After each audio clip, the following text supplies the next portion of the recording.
Living a hermit's life in a 10 by 12 foot cabin in the Montana woods. Uncle Ted talks in my ear. Anti-technology manifesto. Uncle Ted talks without fear. A hooded sweatshirt, sunglasses. Critiquing the direction this whole society is headed. Uncle Ted talks these ideas worth spreading.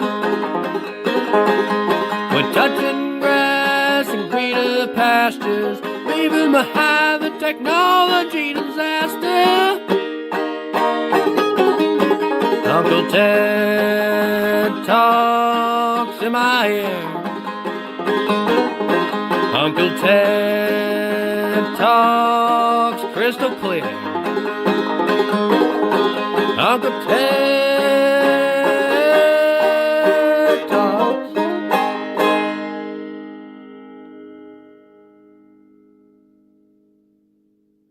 When it was published in 1995, a man stepped forward to identify his brother as the Unabomber. Hey, and welcome everyone to Uncle Ted Talks. Hope Howdy. Well, Tuesday. How are you, fella Teds? I'm excited about the fireworks. The semi-quincentennial of the US of A spreading democracy is in a big way this year. Right. Starting early. I didn't Well- want to have to wait till July. It is the 250th anniversary, and you guys know, like every time you get around 4th of July, even if it's a week or two before, somebody's going to start popping off a little bit early.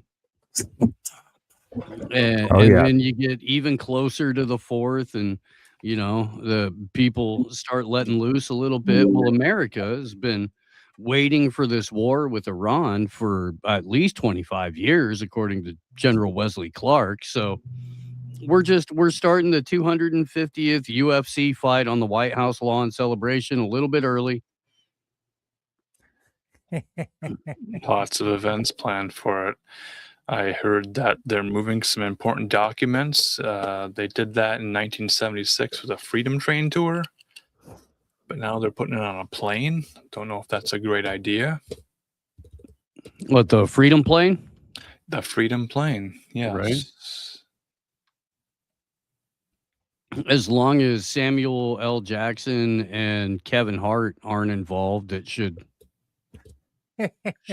go down relatively smoothly. Should. I don't want the plane to go down with those important documents. Do they have copies of them stored somewhere, I wonder?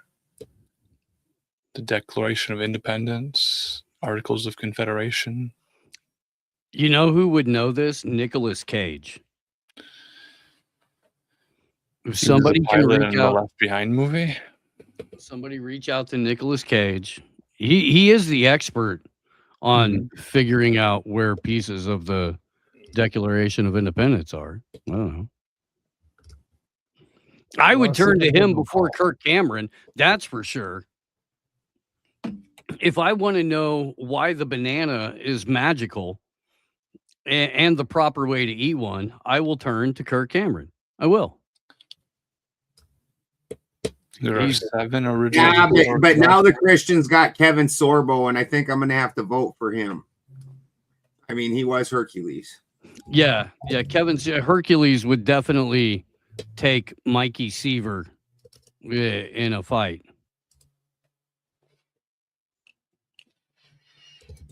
That's definitely. What's up with Ted Jimsworthy's interwebs? Is he on the Skylink? It depends on what room he's in CenturyLink. the house. And then they went and they painted their baby's room with that paint that soaks in EMF and stopped it from going through. So there's like a spot in their house that like deadens things. That makes sense.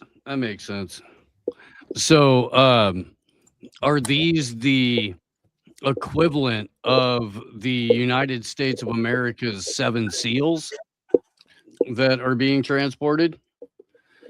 I need to do a little bit more research into this to verify the authenticity of these documents, but allegedly the engraving of the Declaration of Independence from 1823 is going to be on display in different areas throughout the continental United States, I would hope. I hope they're not crossing any Canadian borders or leaving airspaces to go to Puerto Rico or something like that. That would be foolish.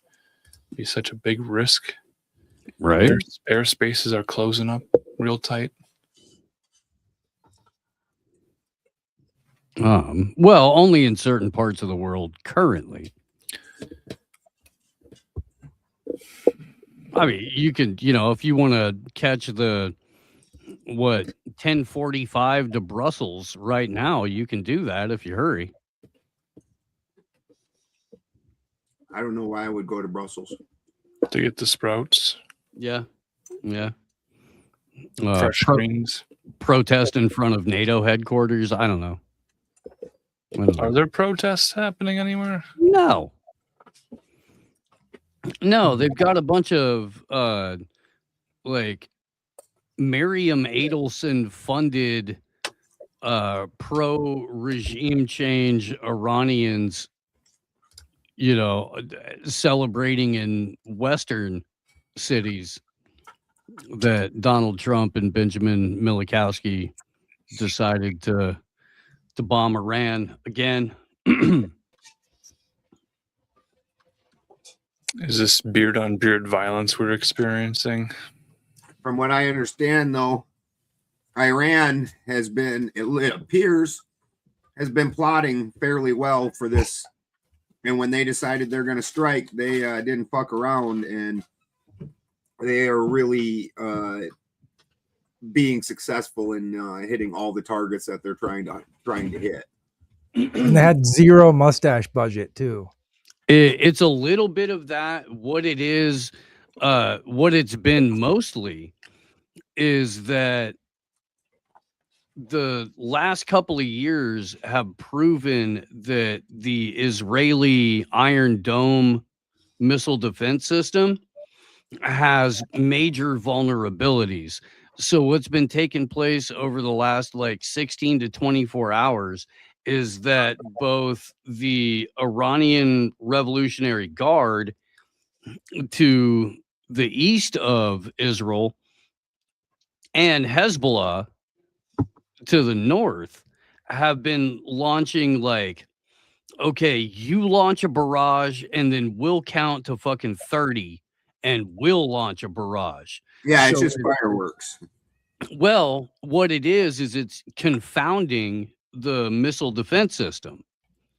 So the much heralded Iron Dome and Iron Beam and all of that stuff, it's been overwhelmed because of coordinated attacks coming from two different directions that make it so their ability to target missiles coming in is much more difficult. And Iran has these munitions now where it's a single missile that gets launched, and then after a certain amount of distance traveled, it opens up and 80 separate individual projectiles pop out.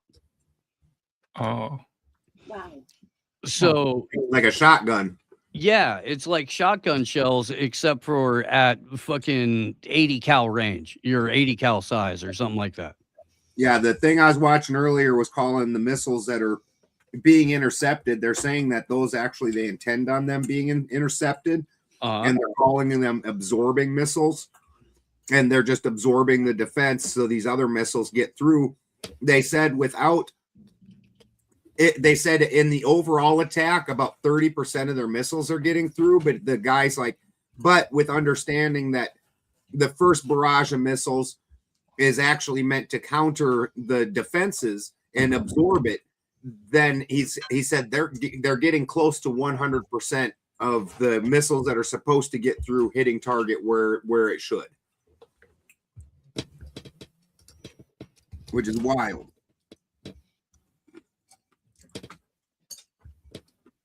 I think it's just Ted Gemsworthy getting his internet set up correctly, needing to increase the bandwidth there. Is it roboting on your end? No, it might be a cyber attack. Do you have your cyber defenses installed and configured? I'm wearing my slippers. My cyber Okay, defense slippers. Did you freeze your credits as well?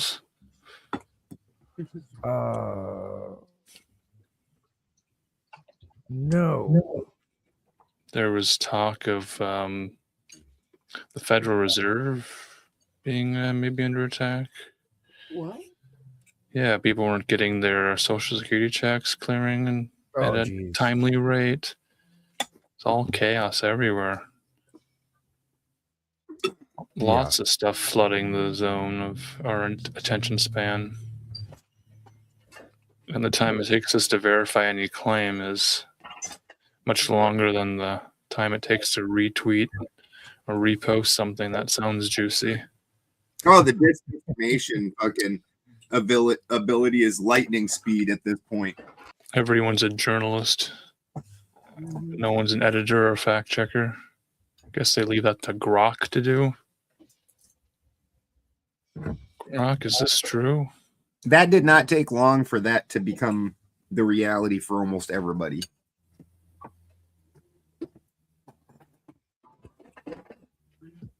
Rock sucks. And at the same time that everything, Michael, and at the same time that everything's going into where everybody's asking Grok for all their thoughts. At the same time, yes, Howard, I definitely do pagan rituals in the woods. That absolutely happens. Jason Talbot. Do you do them in urban settings as well, or specifically they need to be? I have two times done rituals in urban settings at somebody's house. Mm-hmm. Better in the woods. 2, 3. 3. But typically it's in the woods, which would still be at my house, but it's my house is in the woods. So the other ones weren't at my house, so that's why they were in urban settings. But it definitely is not as good. Yeah, Like there's something in the about being in Shire? nature for doing magic. Yeah. Gotta get away from that city noise. Are I you think it's living all in the the Shire people. there? But it's amazing how quickly Grok took over everybody's thinking. But then another problem is, so earlier today I was looking for the part where it talks about in the Torah, it talks about that 6 million, that when the return of the promised land came, there would be 6 million less Jews. And I spent hours trying to find that. And that used to be something you could fairly easily pull up. And I spent hours trying to find that. And it took me almost an hour just to even find the part where it says, this is just something supremacists and anti-Semites talk about. You know, you're like, okay. Mm-hmm. What's that Russian browser? Yancy? Yandex. Yandex. Yandex. Yeah. Yandex. Yeah. Might be up there. Check the Got some- index. Yeah, they've got some pretty good stuff that gets wiped from ours. Oh, dude, it's the barn wall bigger than shit. Yeah, it sucks. And that used to be fairly easy to find because it's not controversial. It's in their fucking book. Like, it's just what it is. And now anything, even true things, they just hiding them.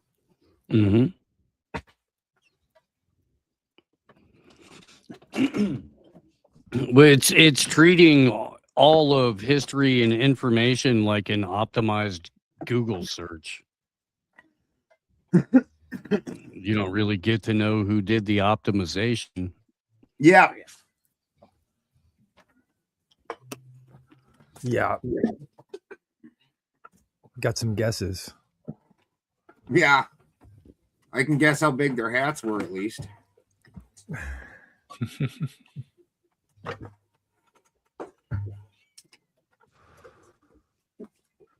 Well, good for them. They got us stuck in a hole. Welcome Bubba to the show. Apparently he wants to be on the show.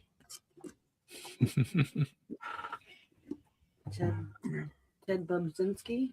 So what do we think odds are that this fully kicks off World War III? Wait till the 50-50. blood moon tonight. That was this morning. I thought was it this morning? It was this Oh, morning. man, I thought Yeah, it was tonight. it was cloudy. I Oh. did Dude, it was at see. like 3 in the morning for us. Yeah, they didn't. It was clear up until about 1 o'clock or 2 last night, and then they smoked our skies out pretty hard. Yeah, it was very cloudy, and then as soon as the moon was in the west and it was setting, I could see it.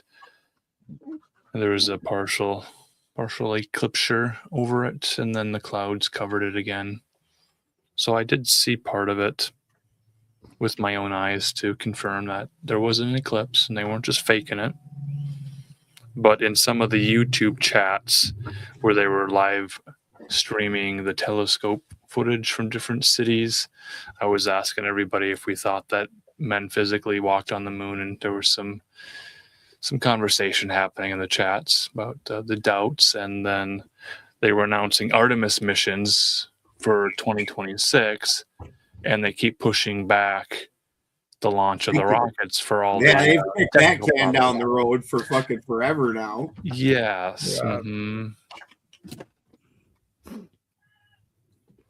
So some of the defense contractors are involved with the building of these rocket ships. But whether or not men will walk on the moon again, I think the first part is they want to fly around to see the dark side of the moon and return home, and then land on it later. And they cited the fact that the youngest generation had kind of lost their excitement for NASA and the moon. So they have to reinvigorate in the youth the hope and optimism of traveling off planet and landing on the moon and jumping around on the big ball of cheese. Just fucking hopium while World War III is kicking off. What they need to do is they need to sacrifice another curly-headed elementary school teacher on a moon mission to get a bunch of people going, hey, that looks dangerous. I think I'll try it. Man, I think that was one of the first big, organized trauma bonding event. Right? It was like I was in the second grade. Yep, and me that too. year, they rolled all these TVs into classrooms. Like we didn't have we had like one TV in the school, and it was like on the cart. They'd wheel it around to whoever borrowed it for whatever. All of the sudden, the local H.H. Craig struck up a deal with Magnavox, and there's miraculously TVs in every classroom. Every one of them, yeah. Right before this mass trauma event. And real quick, no, we're not twins. We did all go to different high schools together, though. So that may be why we look similar. Yeah, we're related somehow. I know we're all uncles. I don't know who our common The same uncle. relative is. Right. All We share an Teds. Uncle Ted. Mm-hmm. We are all Teds. All Teds are one Ted. Yeah, we'll have to get our genetics tested. Unfortunately, all the Teds in this room are too fucking old to be drafted. Yeah. We have a great mail package. It's a package deal. It's a mail package deal. Mail package. Actually, deal. I don't even actually have a draft card. I joined the Army when I was 17, so I didn't have to fill out a draft card.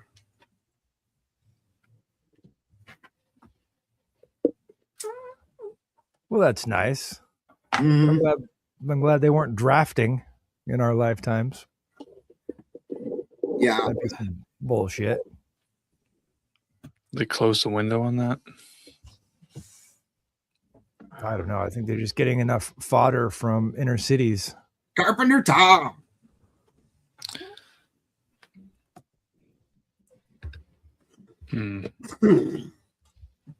Exactly. Only one Ted. I'm not a jungle gym. Why do you think this is a jungle gym tonight?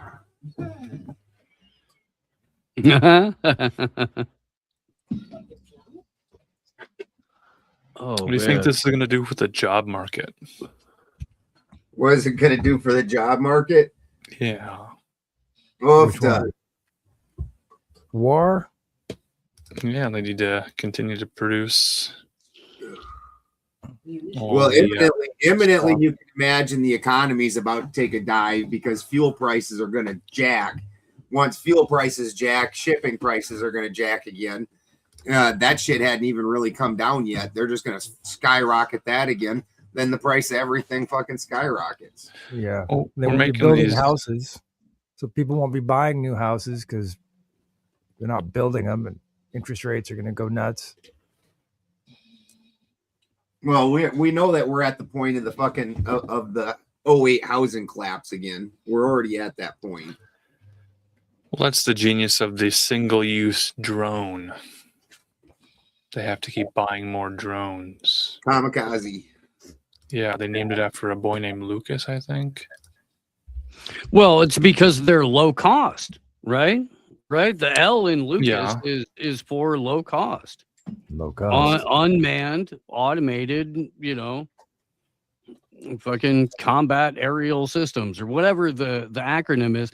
But they gave us Ukraine and Russia as a way. If you listen to Eric Schmidt and you listen to Palmer Luckey and all of these people that run defense contracting companies, drone companies, stuff like that, if you listen to them, Ukraine has been all about the massive amount of data collection they've been able to attain by unleashing all of these different types of drones, including they call them the one-way drones. I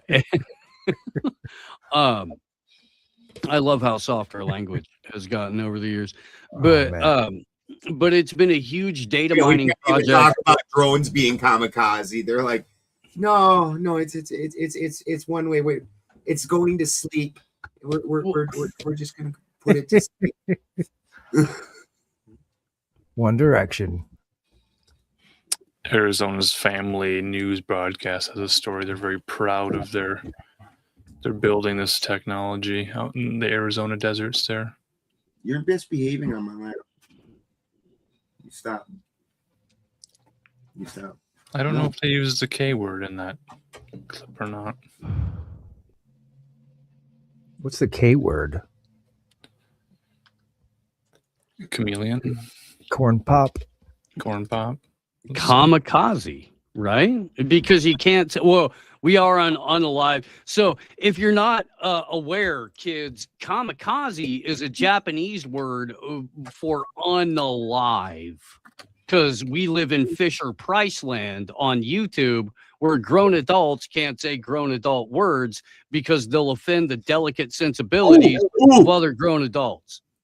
If We can share we clips. need to come up, we need to do a skit. I thought of this last night. We need to redo the George Carlin dirty words only on YouTube, because all George Carlin's dirty words, you can say those. Yeah. We've got an entirely different weird. Oh, no.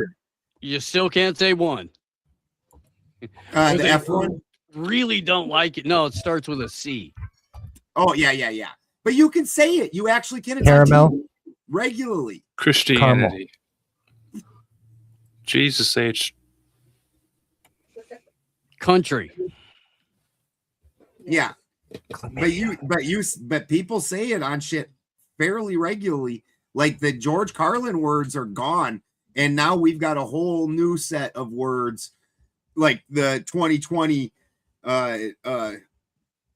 words and things like that we are not allowed to say. We need to make a renewed George Carlin's dirty words, because in today's world, like things like unaliving have to be said because we can't just face the reality of the world. Here's a reality clip. We're making the website. Like literally in the house. Now it's gotten confusing because when people say PDF file, when they actually mean a PDF file, you're like, why would you say that? Like, Yeah. oh, you mean a file. Oh, you mean a file. Okay, because your brain starts making the translation because we're not allowed to talk like fucking adults. Oh, don't open attachments. Yeah, first time it's ever been used in combat, and they're called Low-Cost Unmanned Combat Attack System, or Lucas drones. They are one-way kamikaze drones, estimated to cost around $35,000 to build, and they're made by a Phoenix company called SpectreWorks. As B-2 stealth bombers, guided missile destroyers, and dozens of other assets hit targets in Iran early Saturday morning, these Lucas drones were also used in combat for the first time. Essentially, it's kind of a poor man's cruise missile. Kenneth Canada is the chair of the Unmanned Aerial Systems Program at Embry-Riddle University. He's also a former Navy pilot and used to operate drones in Afghanistan and Iraq in a previous career. Yeah, I think any situation where we find out that they're using a new type of technology is eventful. Nearly 7,600 miles away from Tehran, this nondescript office building in Phoenix is an address listed for SpectreWorks, the Phoenix-based company that manufactures the Lucas drones. In December, the U.S. announced a new task force for the military's first one-way attack drone squadron based in the Middle East. The days of building a certain component for an aircraft and charging $1 million for that component are kind of gone. They really want to find a way to make it efficient. And I think this is just one of the ways they do it. Canada says he thinks these low-cost drones that the U.S. government says are modeled after drones Iran has produced in the past will be part of warfare from here on out.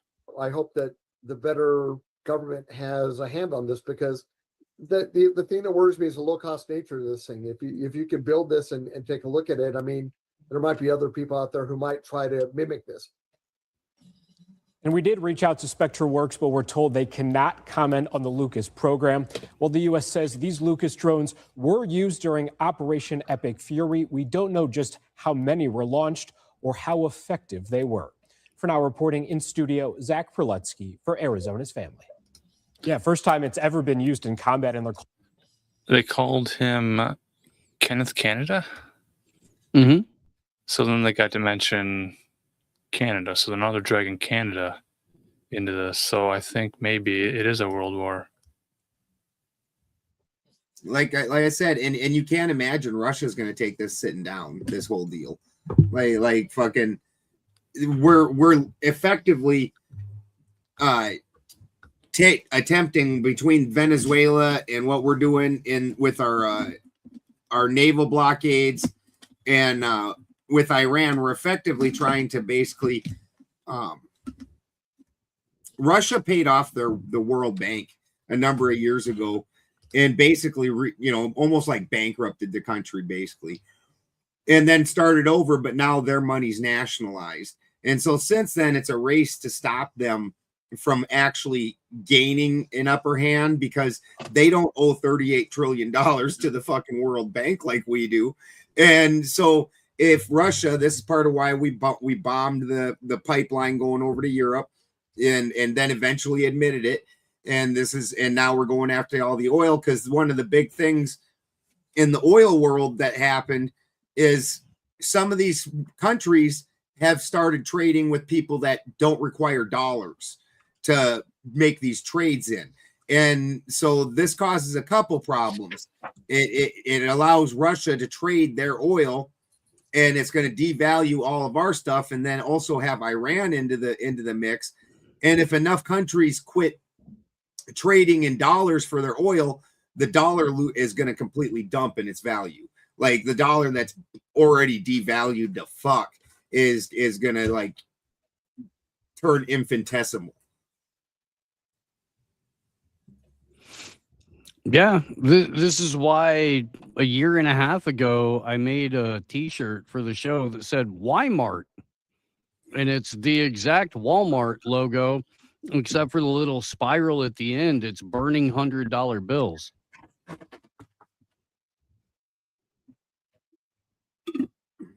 You can, spot this shit a mile away if you got a little bit of history behind you. You're not a, what do you call it? Partisan hack. That helps. It helps. That does help. It says That war does. in the title. It's kind of amazing. Well, because obviously, the implications of what's going on with Iran were going to be a lot of what we're talking about, and then if Russia jumps into this fray, that's World War III guaranteed. China's going to probably jump into the fray. It's all ugly there. Then I mean, China's already in a proxy sense. China's already the one that's giving a lot of these missiles to fucking Iran. And Russia, they're already backing the same as we back Ukraine. We're not officially fighting Russia, but Ukraine has absolutely no weapons without us. So we're the ones doing it. We're just not putting our men in that spot yet. Although, I mean, if you listen to him talk, it went from this is a 24 to 48 hour strategic strike operation to, well, it could be a couple of weeks, maybe, to Trump last night tweeting out or on Truth Socialing, what's wrong with the forever war? Some wars do last forever. I don't know. I mean, obviously, they're still fighting in the Middle East. That's forever. I mean, it's just sometimes they're like that. It's like, dude, I put on Twitter earlier this morning, if you could find a way to convert libertarian buyer's remorse into energy, you could power every data center on the planet indefinitely. It could. I saw that. You'd have your beautiful libertarian, your beautiful AI future off of libertarian buyer's remorse for the 2024 election alone. Wow, he suckered them. He suckered people so hard, and they're still trying to pretend like they didn't get suckered. And then the other thing, and this is actually on the liberal side, the thing that I'm seeing is they're almost not going after it as hard because they're like, yeah, the Iran guy was really bad. He killed 40,000 of his own people. Like, it's like, you are the most short memory motherfuckers on the planet around here. Like, they literally use that same excuse. I can name half a dozen wars. I went to one of them. Like, on that same pretext. And it always comes out that, well, maybe it wasn't quite like what we said we did. Maybe there was no incubator babies chucked on the floor. Maybe, maybe none of that happened. Okay. But we spent 10 years at war over things that didn't happen and stuff. Well, and we're still there 25 years later. 35 years later, if you count the first Iraq invasion. That's the one I was talking about. Yeah. The original pretext was he was using sarin gas. That's for when we went in for Desert Storm. He was supposedly using sarin gas and all this and torturing his own people and all that. Then the second Iraq was weapons of mass destruction. We had to at least give a different excuse to double down on it. Well, this war is different. Combat unit commander told non-commissioned officers at a briefing Monday that the Iran war is part of God's plan and that President Donald Trump was, and quote, anointed by Jesus to light the signal fire in Iran to cause Armageddon and mark his return to Earth, according to a complaint by a non-commissioned officer. So there's lots of complaints coming in saying that a lot of people are praying and making this, would you call it a holy war, a jihad, a crusade? Well, you can't really put another pretext on it because what does America gain in this? Number one, it doesn't matter you know, and I see people talking about, oh, Iran had 11. We're going to be able to make 11 weapons grade nuclear warheads. None that were ever going to touch the United States. We're in no threat whatsoever. Why? Israel's got freaking warheads too. What difference does that make to us what the Middle East people do? The Iran, whether it's a nuclear warhead or not, the delivery system would have to cross a fucking ocean, get through all of our defenses, and magically hit a target over here.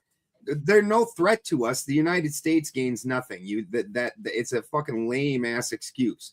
And Iran didn't blow up one of our freaking battleships and then not even really apologize. They're just like, goyim. And freaking, you know, they don't have the Samson option where they're like, yeah, if we think things are looking bad for us, we're just going to level the whole fucking world. That's when Samson, the judge in the Old Testament, stood between two pillars and pushed him down. And then brought everything down on himself also. Okay. All right. Like it's a mutual self-destruction type situation where I'm just going to blow up everything. MAD. MAD. Mutual assured destruction. All right.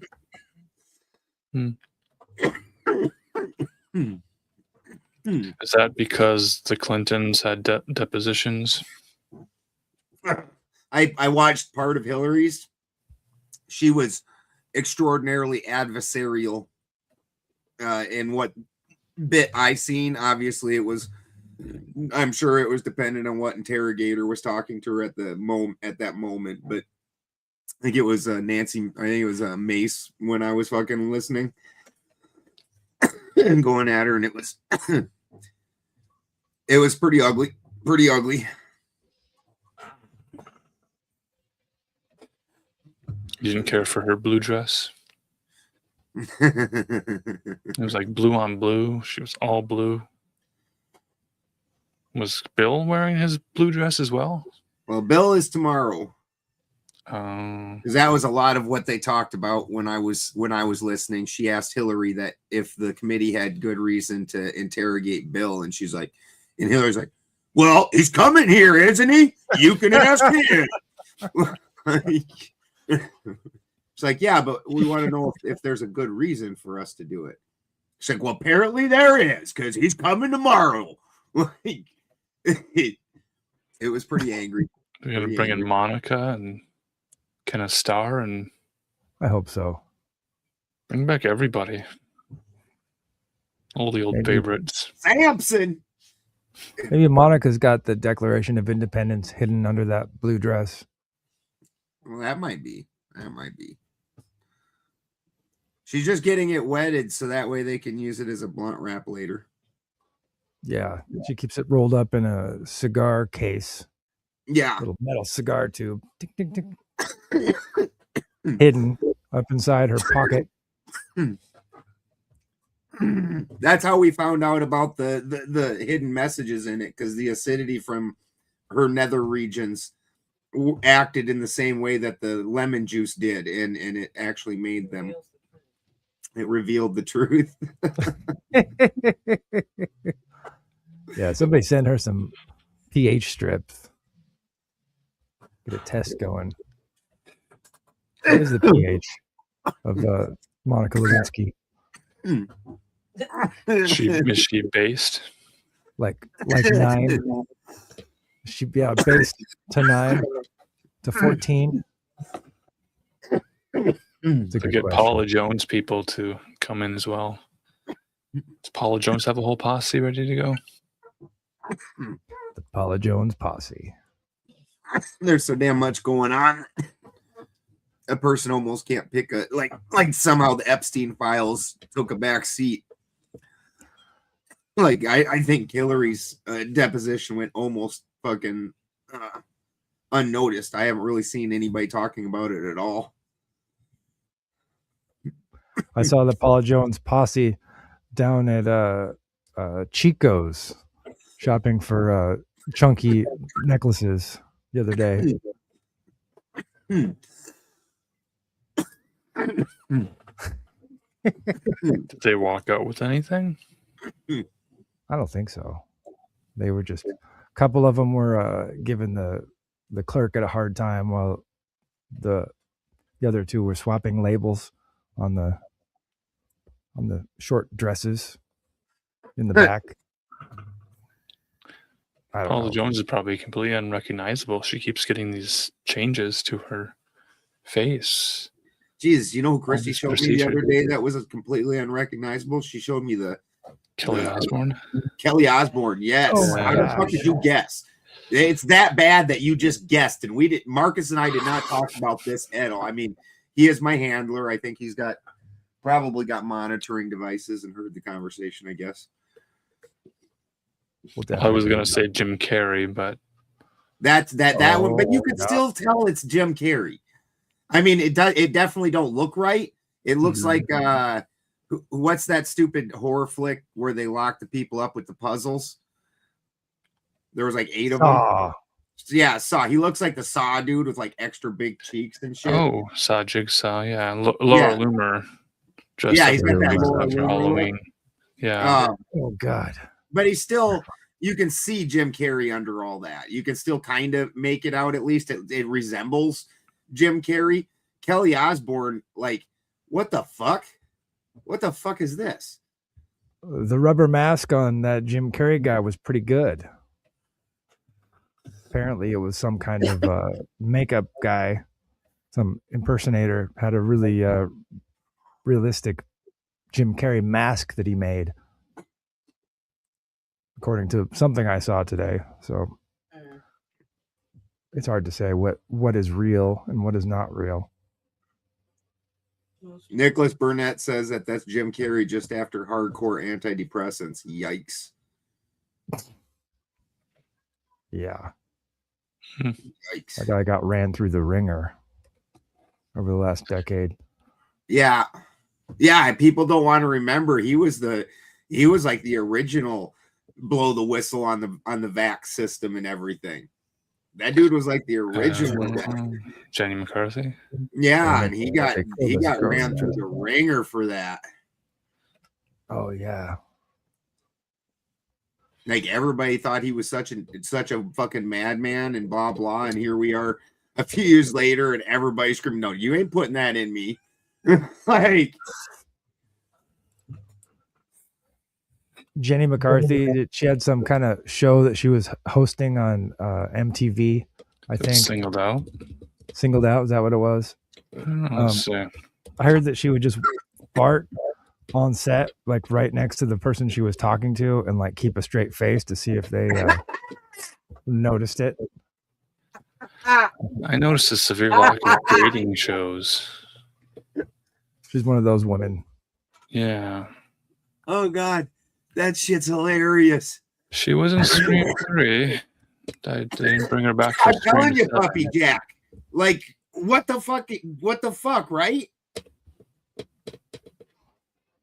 Kelly Osbourne just looks, I don't know. How do you even describe that? Like Tim Burton character. Yeah. Yeah. She went from a human to something from Nightmare Before Christmas. Like a Bratz doll. Oh. Ugh. If you put eyes on a cum sock, it looks like Tucker Carlson in France. Oh. Kelly Osbourne looks like a tiki doll now. Okay. Like if you look at her face, like if her tongue was sticking out, it would be a Hawaiian tiki doll carved to ward off evil spirits. Pull up the picture now that you're back, Yeah. because a person's got to look at this. It's just like, wow. Yeah, Christy showed it to me, and I was like, and I didn't know who it was. I recognized Sharon. It was Sharon and Kelly, and I recognized Sharon, and I handed it back, and Chris like, you know who those were, and I was like, I know who Sharon is, but I know who the other chick is. She's like, that's Kelly Osbourne. Like, the fuck? Here, Give that back. Give it back. Let me look at this again. Yeah. Somehow she wound up looking older than her mom. Is this what happens when you get like OD on Ozempic or something? Yeah, Yeah. 100%. Oh, yeah. And that makeup style is not helping. It's like, She already looks like she's been in the back of a train car on her way to a camp. Is it? Do you have? Whoa! The front view is so much worse. Oh man, Holy it's not shit. makeup. Those are actual cheek shadows.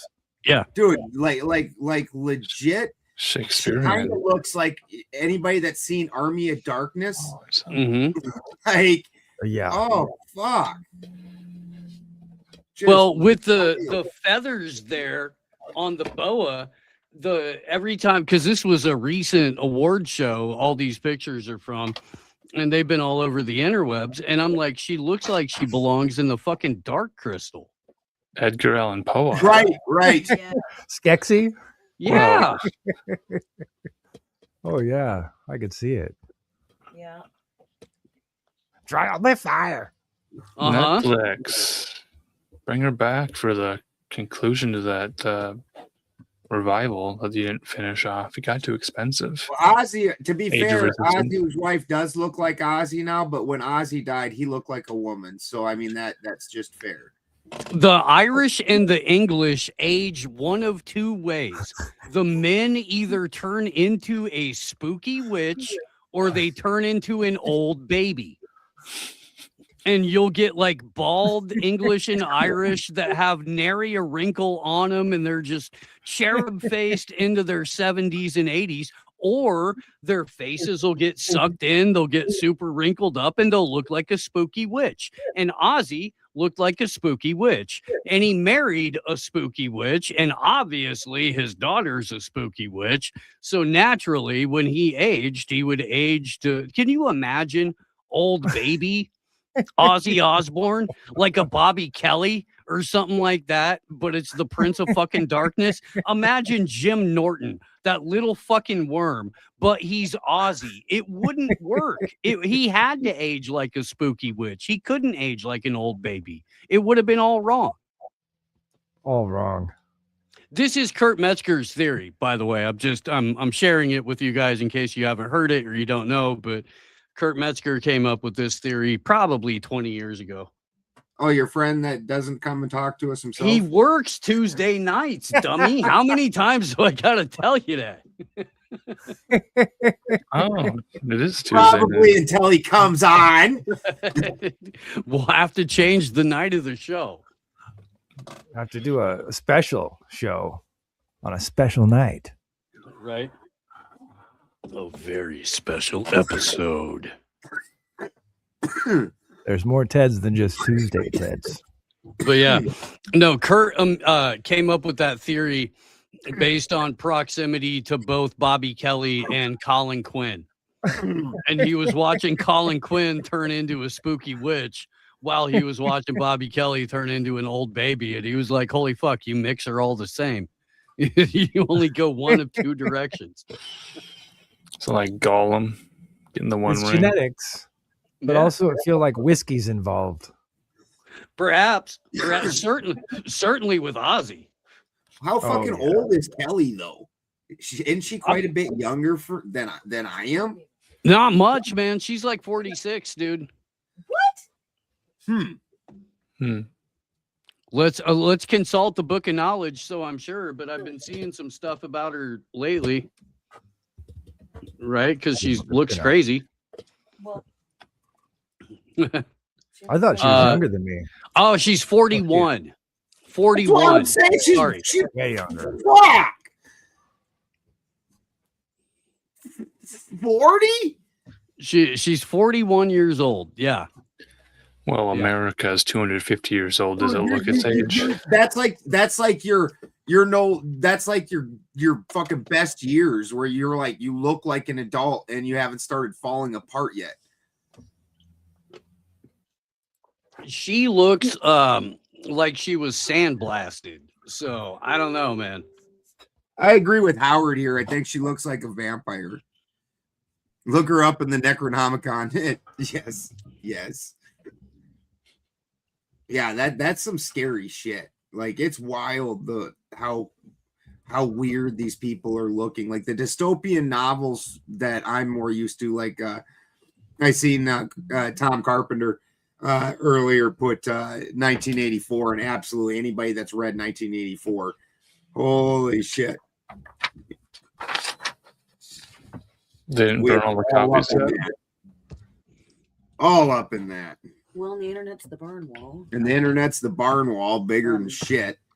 Animal Farm. I spent hours trying to look up something I absolutely read and knew all about, and it took me hours just to find a snippet of it. And it's still real, and they're like, but they hide it. Wild. Yeah, and we see it, which is very painful. But even more painful, watching people walking around not even knowing that that's going on. You know, just feel bad for them. It seems like it's us and them. Yeah. Those And who I are actually brought brought reviews and those who up haven't. Animal Farm last night because I was saying, I was like, because the guy's like, one of the guys debating was like, so you're saying we get nothing out of this and we're just doing this because we're Israel's punk. And I'm like, and I said, we are the dogs from fucking Animal Farm. They are the pigs. We're the only thing keeping everything else in line. We're the mindless jackass dogs running around attacking everything the pigs tell us to.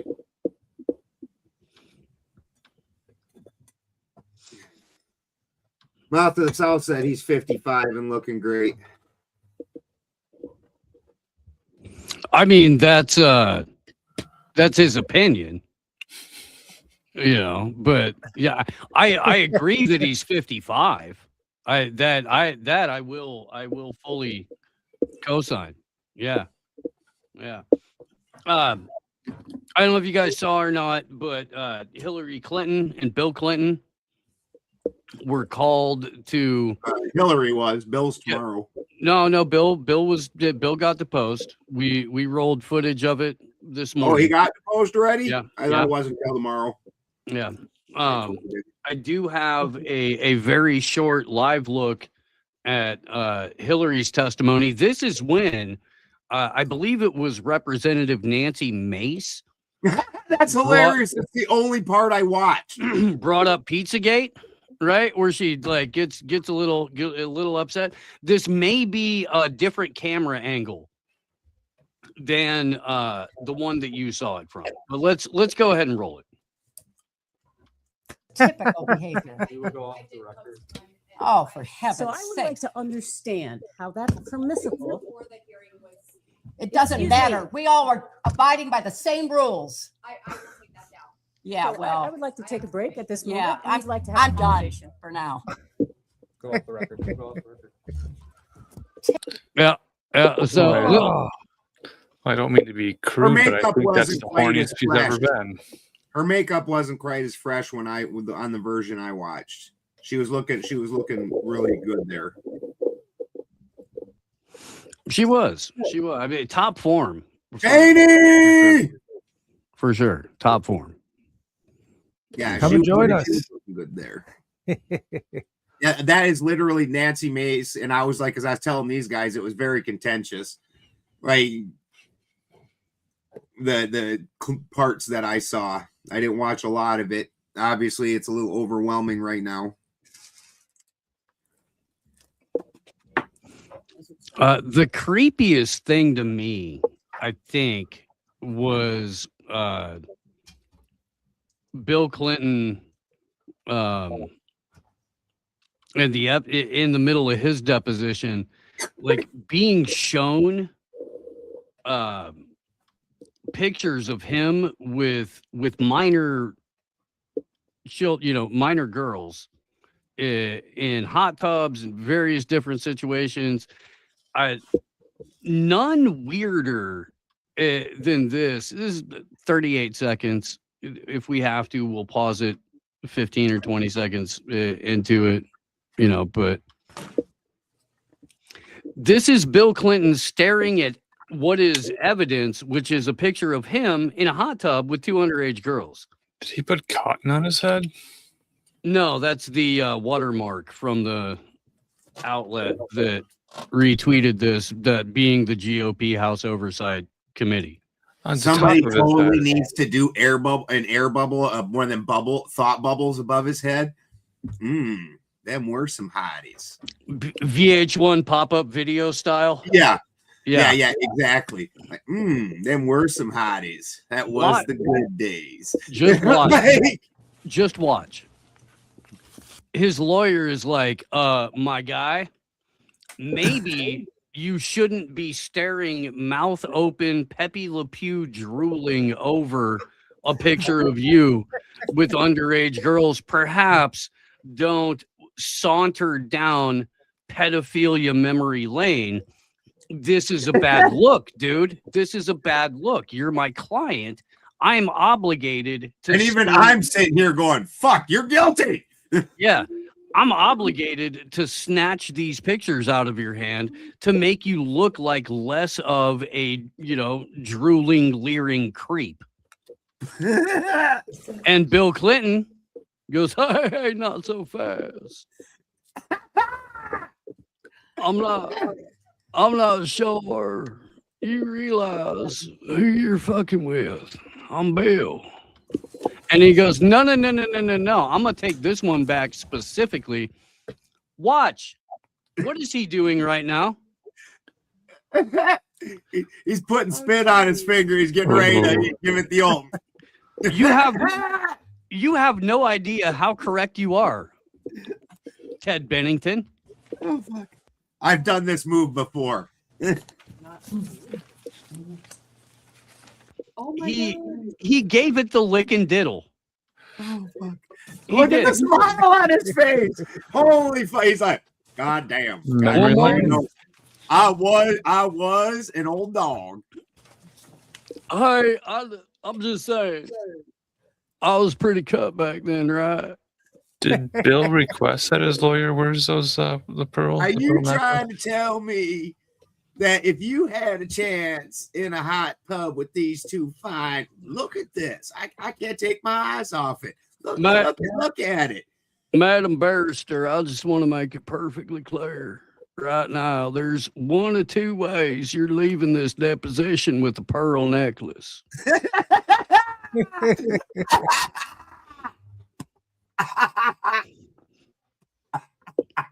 I believe in a thing called rope. I'm about to give you some. Oh, we need ZZ to Top cover that. wrote a song about this. Did you know that, darling? ZZ Top wrote a song about this. He's so No, charismatic. but I mean, it's just, and even the lawyer, now they're both smiling. Watch the lawyer. The lawyer's like, oh, Lord. Oh fuck! Oh fuck! Oh my God. This is as bad as when Bush was dancing and smiling at that fucking cop's funeral, at that like 7 cop funeral. Like, hey, that does got a good beat to it. Like, this is like Bill's just like, hot damn, that was some good shit. She's all, Bill, God damn it, boy. You the worst.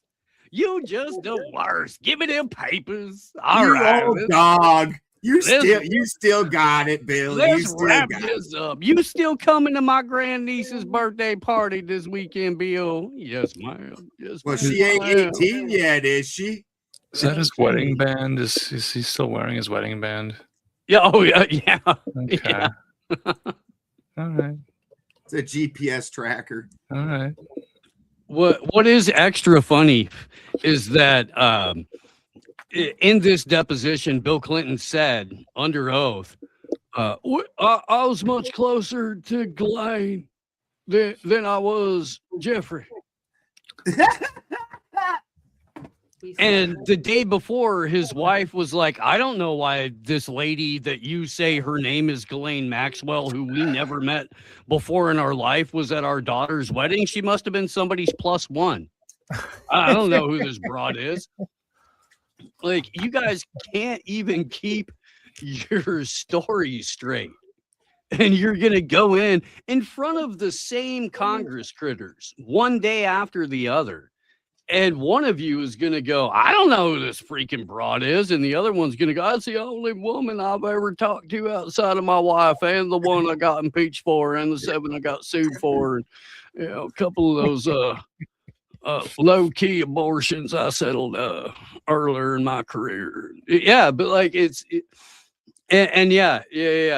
Cheney said, is quoting Bill Clinton here in that deposition, stating that he specifically knew Ghislaine Maxwell more and better than Jeffrey because he was good friends with Evelyn de Rothschild and his wife. And Ghislaine was also good friends with Evelyn de Rothschild and his wife. And so that's how they knew each other, because of the Rothschild connection, which is something that he leaned on in his deposition, which kind of should have a couple of ears perking up. The Red Shield defense. It should have enough perking up that as an alibi, it shouldn't be very useful. Right. Like, hold on. You're okay. The Rothschilds, your connection here, and you think that's a good thing? Well, sometimes, Ted Bennington, you've got to parlay with the Super Jews. And that's what Bill does. Gets in there. With the Super Jews. We're gonna arc and slide right in. Sounds like Evelyn's the Dairy Queen.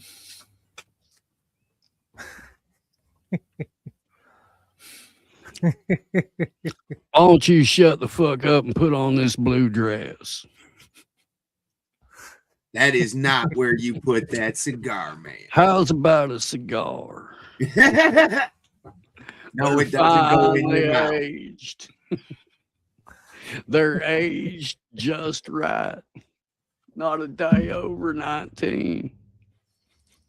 Would you like some Molly? I hear you kids are into that. Right. Hey, maybe y'all can explain to Bill what boofing is. How do y'all go about that? It sounds like a good time. Oh fuck. Boofing. Oh fuck. That guy has, and that's the worst, because the guy's already a known extreme degenerate. Like, we all remember all the cases that you faced, all the ones that you flushed down the system when you were governor, but the things, damn, somebody plunged them back up when you were president. Shit, and it's a hero level gin blossom he's growing on his nose. Looks like a rosy alcoholic nose, if I ever saw one. It's like, see, the trick is you got to blend your aged scotch with your adrenochrome. Yeah, they didn't even need to use an attractive honey pot with him. If you don't get the mixture of your scotch and your adrenochrome just right, it'll make your nostrils flare up something terrible.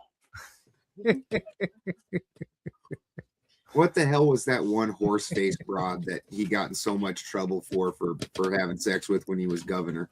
Jennifer Flowers? No, Bill Clinton. Yeah, Hillary Clinton. That's what was it Jennifer Flowers? That could be. She had just the most horse-faced chick. You're like, he does not care if they're attractive. He just don't. That's part of why that picture he was stuck on. He's like, damn, these two are hotties. Usually I'll bang whatever happens to be in the room, but these two, this is fine. I like that. I like that Ghislaine. Bill Clinton is like, he's like Tiger Woods, right? Remember the golfing legend Tiger Woods, and he was absolutely untouchable. And the one thing that brought him down is he got caught cheating on his smoking hot white wife with like a Waffle House waitress. Yes. And then they found out that, like, oh, he was just banging waffle waitresses from sea to shining sea. And like, he's, one of the most famous celebrity athletes on the planet, and has all it. And he's like, no, dude, give me that fucking trailer park ran through fucking Salem Light 100 booty. That's what I want. That's what I want. I want someone that's on her fucking 9th Zima, because it was that era. I want someone who's on her 9th Zima and her 2nd pack of fucking Winston's. That's my girl right there. So, point being, for a lot of guys, especially that have like ridiculous celebrity, it's about slumming it for the night. But to be fair, if you're Tiger Woods, hang on, let me finish here. If you're Tiger Woods and you have the option of going, okay, I am a miserable scumbag, horrible son of a bitch. Let's get that out up front first. That's about to do something unconscionable, cheat on your wife. Do you go for a high profile, expensive, somebody who might get you caught, or do you go for Big Cheryl from the fucking local Denny's? Yeah, the one with no self-respect. The one with no self-respect. Who's gonna believe Big Cheryl? Nobody. When she comes to fucking job next day and she's like, y'all, you ain't gonna believe it. I fucked Tiger Woods last night. And they're like, put a hole in one, all right. He put it in like, 2. You fucked a truck driver who told you he was Tiger Woods, you dummy. Fucking go polish that silverware. Get back on the floor. Stop talking crazy. What the fuck is wrong with you, you fuck Tiger Woods? Go to fucking work. So it is kind of like, and low-key brilliant. Yeah, from that point of view. Yeah, plausible deniability is high in this. You're pulling up to work and you're dented to shit Chevy Corsica, there's 3 car seats in it and you've only got 2 kids. You tell your coworkers that you banged out Tiger Woods last night. They're like, okay, sure. Yeah, no, he probably thought he was getting away with murder, man. He probably did. That's hilarious. To be fair, though, really high class chicks that are like the really smoking hot ones, they like to go slumming too. Weirdly. Right? Yeah. And I don't got a real explanation for that, but you would be surprised the 9s and 10s that'll bang a dude that's like a month out of prison. like there is a smell you put off that, like, as you walk out of prison, that was like, that dude desperately needs to fuck the bejesus out of it. Not just a little bit, like he is gonna burn every bit of energy that he's gonna have for the entire week. When he gets done, he's gonna walk back into where he lives and pass out for 2 days. Like all that. Yeah. Well, I mean, there's, it's the same reason why a lot of people are attracted to like varying degrees of crazy in a woman or something like that. There's an element of danger that people find, seductive. Yeah. She's got red hair and green eyes, and she's super pretty, and she's got that sparkle in her eye. That sparkle is, I'm about to eat your soul, dude. This is going to be the biggest regret you've ever had. Yeah. Boy, are you going to write some shitty music based on this. I promise you. Welcome to alcoholism. If you didn't have a habit, guess what? Now you do.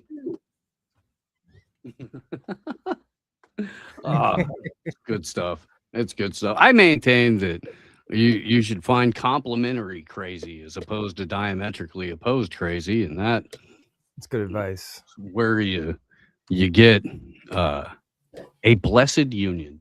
Yeah. Brings balance to the universe. Well, it definitely surprises a lot of people. Yeah. Yeah. Yeah, my middle daughter, she's that chick. Thank you, baby. She's that chick. And I've had younger friends that like, your daughter seems nice. Like, no, don't talk to her again. Like, she's gonna hurt you. I'm not even doing this like out of some fatherly protective thing. I'm doing this for your good. Stay away. Hey, she will break you. You will regret it forever. The amount of mental scarring that you're about to have, you're never going to be able to get back.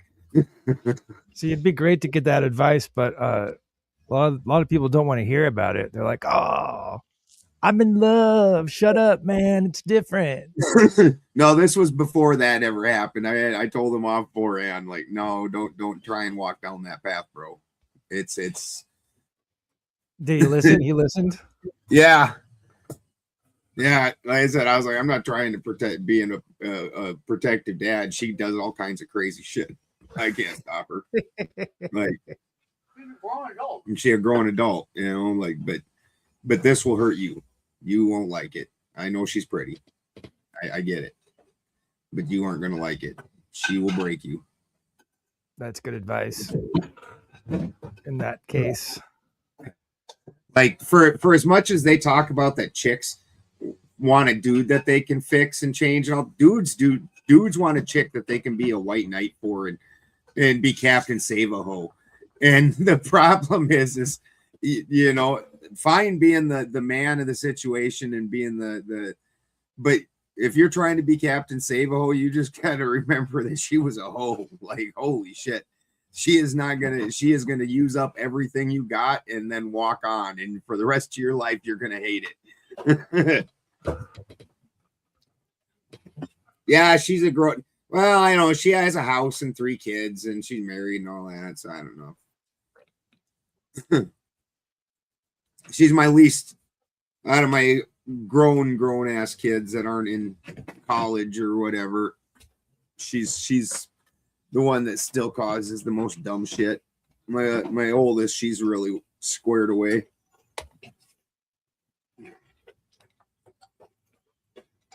that's good. That sucks. I wish somebody had warned me at the beginning of some of my old relationships. And if I would have heard it and would have listened, then it would have been saved me from a bunch of headaches. But oh, dude, well, I know this one guy, and every girl runs through him like that. And we were literally at a gas station, and he's like, he'd been in town. We were over in Bright Redding, and we'd been in town for like a week, and then he's like, "That's the first hot chick I've seen since I've been here." That's what I'm talking about. And this chick steps out of this truck, looking like fucking 12 fucking shades of Trailer Park, and her fucking pants had dropped. You know, as she's stepping out, her pants had dropped out, and you could see her G-string, you know, hanging out over top of her pants, and a big old tramp stamp. And I was like, "Yeah, dude, that is exactly why you have so many girl problems." Hey, are you fucking kidding me, man? Hey, holy shit. That's the first hot one I've seen. That's your problem. You need to figure that the fuck out.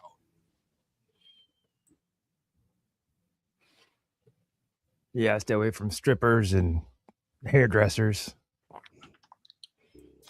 Are there any goddesses of love and war that we need to be aware of? I am living testament to the guy who goes home with the stripper is not the winner. I've seen that happen. I've seen that happen several times. Had a number of friends that were like, "Oh no, I found the one stripper with the heart of gold." Like, really? And just you woke up one morning, followed a rainbow. It ended at the brass rail. And you were like, "Oh, the one who has 17 teeth is clearly the most together individual who has my best interests at heart, I'm going to make her mine. Okay, have fun with that. No, the one He the, sounds I nice. went with the most smoke, one of the most smoking hot strippers I ever saw, and I didn't think she had a heart of gold. I thought she was smoking ass hot and a lot of dirty fun. And then I got drunk one night, and she stayed on when I tried to get off, and freaking the interruptus of the interruptus. Like and it wasn't just one kid, it was two. I got twins out of that fucking deal, and oh yeah, she was gone before they were one, and didn't do shit for him for that even during that duration, and didn't show back up till they were in high school. Are they Minnesota twins? Yeah, Minnesota. No, they were South Dakota, but Is she the manager of the research laboratory? She is, I believe, currently a manager at a sex toy store. Oh, if I'm not mistaken. I don't talk to her. I haven't talked to her in a lot of years now. My kids are all grown and shit. yeah. Every once in a while, I go through my ex-girlfriends and think, what are they doing now? And I get shudders with some of them. Like, oh, don't go there. I see pictures. She hangs out with my daughter, and I see pictures, and she still acts like she did when she was a stripper and shit. Like just this last New Year's, just like 2 months ago, they were out and just like trying to take sexy pics and putting on fucking filters and out getting drunk and shit. And I'm like, yeah. Is there a data gathering service that could comb through social media and publicly available information and send it to men who are wanting to see what their former flames are up to? That sounds like the fucking most pathetically desperate app that I've ever imagined. Yeah, you'll make $1 billion. Like the dudes that you are appealing to are the biggest. Not that Jim. I'm not talking about Jim here. Jim's just a strange dude. But 99% of those dudes are going to be the most pathetic fucking losers that have ever been. Like they're the dudes sitting there seeing. This is how you can tell the difference. Jim's married. That most of those dudes though, they have never had a girlfriend again. They're just like. They went out with that green-eyed redhead that fucking spun their world and then walked out just to crush them. X check, an app to quiet your regret. Oh fuck. Oh yeah. See, for him, it quiets his regret because he's actually doing good, better than when he was with any of them. That's not you could call it X's and O's. X's and O's. X's and U's. There's room to work here. There is. We used to, for single people on Valentine's Day at the Renaissance Festival campground, throw a party called "Fucking Bitch Ruined My Life." And everyone who was singing, we had T-shirts a couple of years in a row for that specific party that we gave out. That's great. But you were able to and kind of do something like that, especially in an environment like a Renaissance Festival campground, where like 80% of the people there have already all dated each other. Yes, you can. And by dated, what he means is drunkenly bump uglies after work. No, these are the people that travel around for a living. Oh, and have the actual ones, not to see each other every day, not the weekender trash. No. Yeah, if you've never worked Renfest, you know that there's a difference. Like Christy, when she first did it, I was one of the ones like Steve talked about that every weekend I was at a fucking Renfest. So I'm not trying to act like a fool. And she went over to the to the Weekend Warrior ones because they were having a drum camp, and I'm like, I told her flat out, I was like, drums are not what's getting beaten over there. Like you don't want to go over there. And she's like, what? You love drums? And I was like, yeah, but I'm not into degenerately bumping uglies with everybody around. Like, and then she's like, you're just exaggerating. She walks away. 5 minutes later, right back in the tent she is. It's like, never mind. Something Dude, about she that saw section. 2 people having sex, fall out of one of the porta potties. And these porta potties, the lady had only opened up half of them, and then literally they were filled to overflowing in one day because she opened up so few porta potties, and they were having sex in it that night before it got clean. Like, So right back to the tent I went. yeah. And that's still not the dirtiest thing they've ever done. I wouldn't even go into the bathroom to go pee at that point. I was like, if you're so nasty, if you're so disgusting that you can't open up porta potties for people to use, I'm not gonna go stand right in a sewer and go to the bathroom in the sewer, like with my surrounded by sewer. You're supposed to be separate from the sewer, like literally human feces stacked above the rim of the freaking porta potty. Yeah, I never seen anything like it. I've seen it a couple of times. It ain't cute. Is there an update from the Gerald R. Ford? Did they get their plumbing situation figured out? No, man. No. They're Still out literally there? in the shit right now. Okay. 25,000 pounds of waste a day. That's urine and poop. Yep.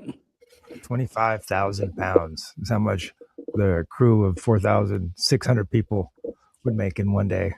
That is roughly the equivalent of 2 Indian cook fires. It's a lot. It's a lot. How big is a serving? Very big, buddy. Very big. Those Sounds videos delicious. of Indian street food is so wild. My favorite, like the best part is when they're just like swiping all the flies away and then hand it to you. You know, like with the swarm of flies just hovering around it, and it was off it for half a second while they swiped it away to hand it to you. Yeah. Do they not cook with a lot of vinegar over there? Body parts, It's all honey. like feet, belly, For arms. his, like, no, I want to hang out with Dad. All the Rosie the Riveter types are in India right now winning the war. You know who the first person that told me, like, about all that, how bad that culture was, is Topher Gardner. Oh. And he's like, I realize that all these people in the United States, like, oh, the Indians are so spiritual, you know, and all this. He's like, they ain't never been to India. He's like, that place is such a shithole. And he's a pretty chill, you know, not judgmental dude. And he's like, that is such a shithole. Like, he's like, and then he's like, the people that are in the Brahmin class, they almost feel obligated to lie to everybody because there's no obligation for them not to lie to these people. So everything they say to these people, you're technically not even in their class of people. So they just feel like they can tell you whatever or say whatever to you. And he's like, and everybody in the underclasses is trying to rip you off because they don't have anything. Yep. I had some good friends. God, I was probably like 23 or something like that. And I'd been to Europe and South America, and I'd been to Senegal in Africa, but I'd never been to like Southeast Asia or anything like that. I went to Japan when I was a kid, but that was different. And my friend went with his girlfriend to India, and they were gone for 3 weeks, and they came back, and they were hippies, like the most fucking laid back, tolerant, you know, everybody should be free to do everything. They came back from India, and they were like, holy fuck, that was gnarly. Wow. I was just not wow, the stink. It was insane. The smell that just hit you when you step off of the plane. You're just not used to open sewage of 1.4 billion people on a windy day going right into your fucking nostrils. It's a lot. And I mean, these are hippies, and they're like, oh, I can't, I didn't know that I had eyeball hair, but it burned off.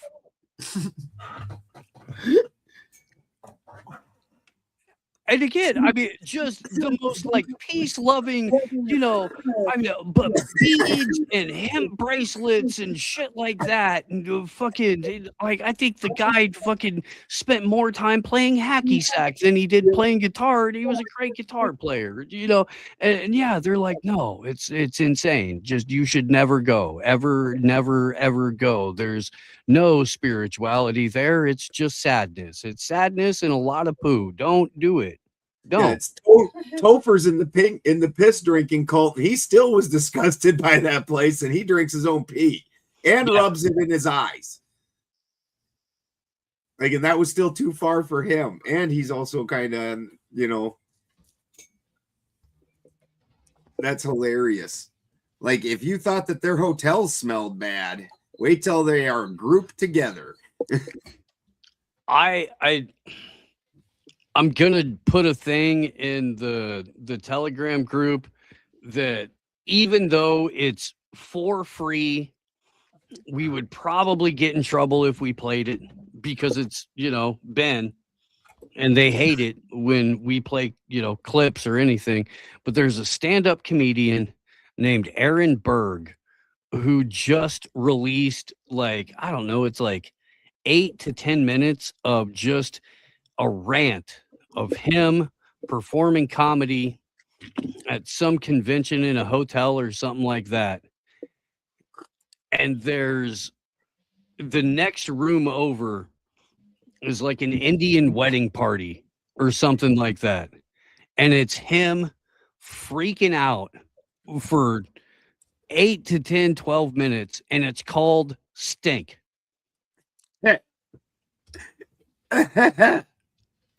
We're definitely watching this on the after show. If you're not, if you don't have a membership, and welcome to all the new members.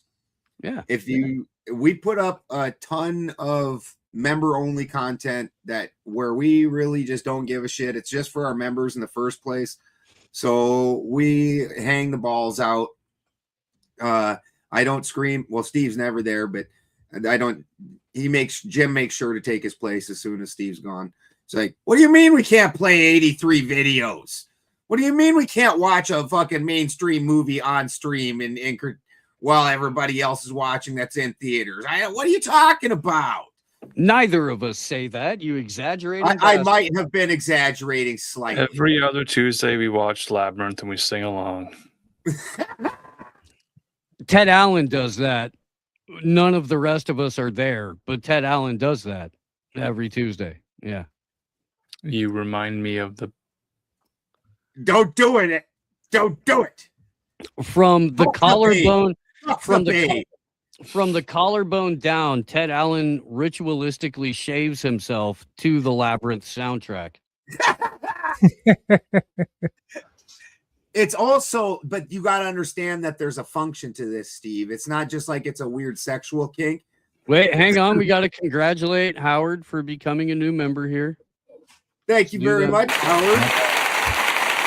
We love seeing your comments. And actually, I was thinking about modding you earlier because you were over in the. But welcome, Howard. Yeah, we try to put up a lot of extra. If you aren't tired of fucking listening to us after 2 or 3 hours, then we usually every week put up another at least 2 or 3 hours of us. And that we don't. It's just for the members, so it's we're not worried about it that much. We still don't break TOS, but all the copyright infringement dings and everything else, we just quit worrying about it. So we will definitely watch that because that sounds hilarious. Because if you've ever stayed in an Indian hotel, the second you open up the door to the hotel, you didn't know it was Indian before when you walked up to it. This is like a Super 8 franchise hotel or something, and you open that door, you're like, Indian hotel, like, bam! That hotel just curry, just like every pore of the hotel. I'm gonna give you 30 seconds of it. No context other than the context that we've given. Fucking out there dancing behind trees. It stinks like naan bread. It smells.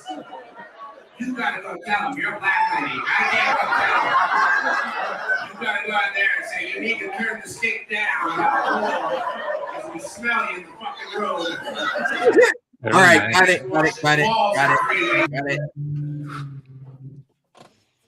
So it wasn't even 30 seconds. There's 2 A's in Nan. Well, stop and talk for a minute at least. It wasn't even 30 seconds. I was waiting for a break. I wanted him to talk to the black lady. That was the whole bit. It takes about 23 seconds to get there. And we got there. Calm down. Said Steve. He doesn't get the email saying chewing him out 12 minutes after the show every week. It's up for free on YouTube. Nobody's making any money off of that. How many times have we repeated that statement? That's Berg, B-E-R-G. B-E-R-G, like the ice. Okay. Yeah, like the lettuce. Like the lettuce. Yeah. Pertains to water. Ehrenberg's pretty funny, man. He is. But yeah, that whole like just to watch somebody lose it like that and be like, fuck my set. No, we're going in on it. And then, be like, you I've black seen him lady. on Legion of Skanks. Black lady, you got to go out there and talk to him. I can't. I'm a fucking bald white guy. They're going to take it all wrong. It will be much less offensive coming out of you. What do you mean, me? You just go tell him. Turn that down. You're not the completely Aryan looking dude. Right. But yeah. But yeah, the whole rant is just, it's that on steroids for the better part of 10 minutes, and it's hilarious. That's why we keep Marcus around. He's our DEI hire. Right. 8.5 minutes. 8.5 minutes of that. A little bit less than the Bill Burr Philly rant. Oh, that was gold. That was gold. It's up there, man. It's up there. He wasn't doing it in front of a stadium, but damn, dude, it was beautiful. Is this about my percentage of Pocahontasness? Pocahontasness? Am I diversity hire? Oh, well, I mean, out of the 4 of us, probably. Well, you're the only one that's not all white. Otherwise, they were going to call us white nationalists. Then we're going to be like, yeah, but we're friends with Marcus. Right. I am the least white guy on the stream. He's not pure blood. Did you read the Babylon Bee article I sent you? You sent me a Babylon Bee article. Where? Maybe it didn't go through. The man was awarded for monitoring the war situation online. Oh, and my phone. They awarded him for that. Can you plug me in, baby? Says in a modest ceremony at the White House, President Trump awarded the Medal of Honor to a man who was up all weekend monitoring the situation in Iran from his home computer. The administration confirmed on Monday. Mike McKenzie of Denver, Colorado, was recognized for valiant efforts going online to follow the news on the U.S.-Israeli strikes against Iran and sharing his findings with his 38 followers on Truth Social. Thank you. No word if that white hat Trump wore is available as merchandise, or if the original one is up for auction. It's amazing too how half the no White new hats. wars people had no problem pivoting to you can't have Iran running around rogue. White hats are in control. That was an extraordinarily quick pivot. I'm not even gonna miss it. No new gotta go to war with Iran. Preemptively. Oh, I mean, even in the language of just the last couple of days of bombs going off and stuff, it's been amazing to watch them just sit there and pivot and pivot and pivot In real time. yeah. If you're keeping track, February 28th, completely and totally obliterated. Iran war already won. March 1st, Tehran will be taken in 3 to 4 days. March 2nd, it's 4 to 5 weeks. We're not doing forever wars anymore. And then last night, wars can be fought forever. Wow. Yeah. Yeah, because we all remember that Iraq was going to be, which is much smaller, was going to be overnight and no problem. And, a decade later, we were, billions of dollars and lives lost. And the United States munition stockpiles have, at the medium and upper grade, medium grade, never been higher or better. As I put a slightly Chinese accent on that, didn't I? As was stated to me today, we have virtually unlimited supply of these weapons, which I'm going to assume medium grade includes the ones that Steve was showing us earlier. Wars can be fought forever and very successfully using just these supplies. Holy fuck. Yeah. Yeah, that was the guy that people a year and a half ago were running around going, he's the peace president, and we're not going to get into any stupid regime change wars with Donald Trump and blah, blah. Yeah, because you're, dumb as a bag of hammers and twice as gullible. Well, my biggest disappointment. Somebody find the video of him fucking when he was on that fucking talk show with Bill and Hillary Clinton and talked about what he would have to do to be president. He would run Republican. He would pretend he's Christian. Who knows if he threw the anti-war in there? Like there's no such thing as an unpopular anti-war candidate in America. Over and over, if a third party option is allotted, like even Bernie, who wasn't third party, or Trump, they just both said we're anti-war, and the people like, yeah, we back that. We got you. We got that. We're tired of these wars. We don't want to spend hundreds of billions of dollars when we're 38 trillion in debt and our country's living conditions suck. Well, Trump could have spent a little bit more money, and my biggest disappointment was when he gets in front of the podium to announce what the attack was. He's wearing a white hat. He could have painted the American flag on his face and really went all out for this. You're like the Ultimate Warrior? Well, like his True Social profile photo. Give him the same mullet wig that Drewski wore when he did whiteface. That'd be great. Something. Yeah. For some people, the ultimate goal in life has been becoming the president of the United States. Would you like to be the president of the United States? I really don't believe I would run it, but I would like to see somebody as the president who could do the job. And there are very capable people in this country.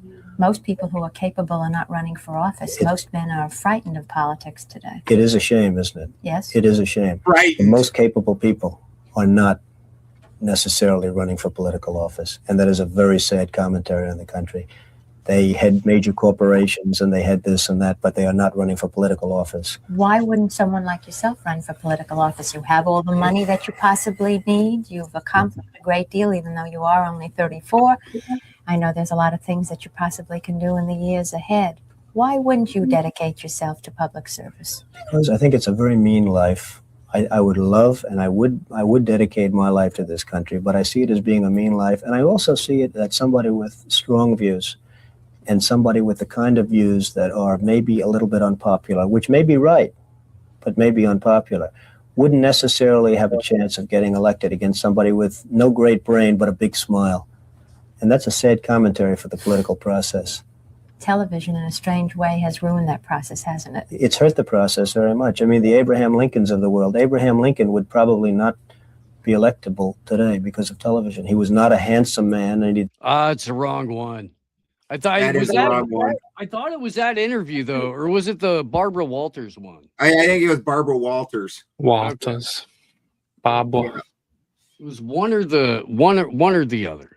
So What's up, Doc? I still love watching those old Bob videos. Walters. This sounds like political presidential talk to me, and I know people I have talked to you hate the about whether or not stupid you want to music. run. Would you ever? Probably not. But I do get tired of seeing the country ripped off. Why would you not? I just don't think I really have the inclination to do it. I love what I'm doing. I really like it. Also, it doesn't pay as well. No, it doesn't. But, you know, I just probably wouldn't do it, Oprah. I probably wouldn't, but I do get tired of seeing what's happening with this country. And if it got so bad, I would never want to rule it out totally, because I really am tired of seeing what's happening with this country, how we're really making other people live like kings and we're not. You've said, though, that if you did run for president, you believe you'd win. Well, I don't know. I think I'd win. I tell you what, I wouldn't go in to lose. I've never gone in to lose in my life. And if I did decide to do it, I think I'd be inclined. I would say that I would have a hell of a chance of winning, because I think people, I don't know how your audience feels, but I think people are tired of seeing the United States ripped off. And I can't promise you everything, but I can tell you one thing: this country would make one hell of a lot of money from those people. Yeah, they're not showing that part, dude. It's fucking. Let's make a deal.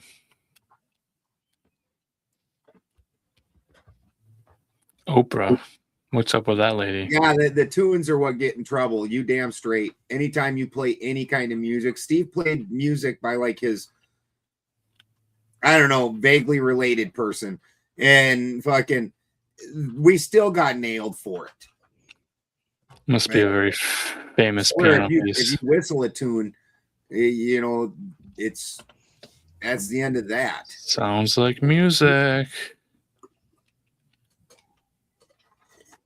Someone must have made that music. Steve and I did successfully duet Sound of Music for a minute and didn't get hit. So, although probably because we were so off key, they couldn't recognize it. Thought you guys were doing Rocky Horror. You know, Steve might feel pretty, but you know, I'm just dead sexy. Guys gotta feel pretty every now and then. Oh, so pretty. That was not Sound of Music. No, he didn't say Sound of Music. Springtime for Hitler. Yeah. And Sound of Music. It's fair.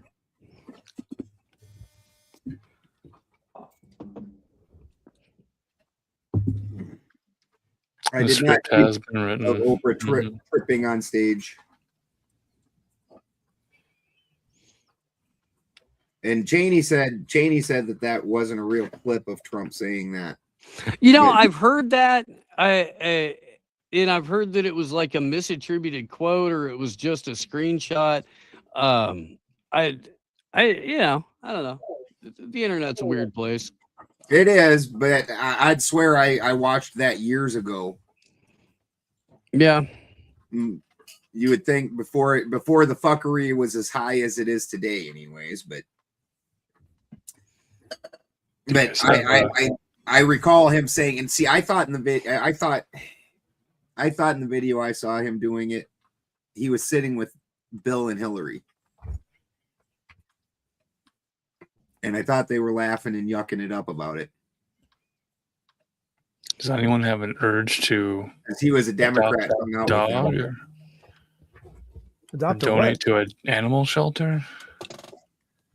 But I don't know anything about 4chan. Craney says it was from 4chan. Okay. Well, first there was 2chan, and then there was 4chan, and then there was 8chan, and then there was Infinity Chan. I mean, you know, Is that true? regardless, there was an 8chan, yeah, and there was a 2chan. But regardless of whether that particular quote is accurate or not, like the shit that he was saying to Oprah or to fucking whatever New York show that would interview him, it's the exact same nonsense. It's the exact same bullshit. You know, I did fucking, for anybody thinking that Trump wasn't 100% selected in order to make sure that this digital prison got built, that the war with Iran happened, that fucking, you know, Venezuelan oil got captured and all that stuff in service of the technate. If you think that it's for anything other than in service of the technate, you are lying to yourself. You're selling yourself a bill of goods that doesn't exist. She's got a valid point. People think we went to the moon, so it really at any point in time that could have just been made up. That's valid for sure. Yeah.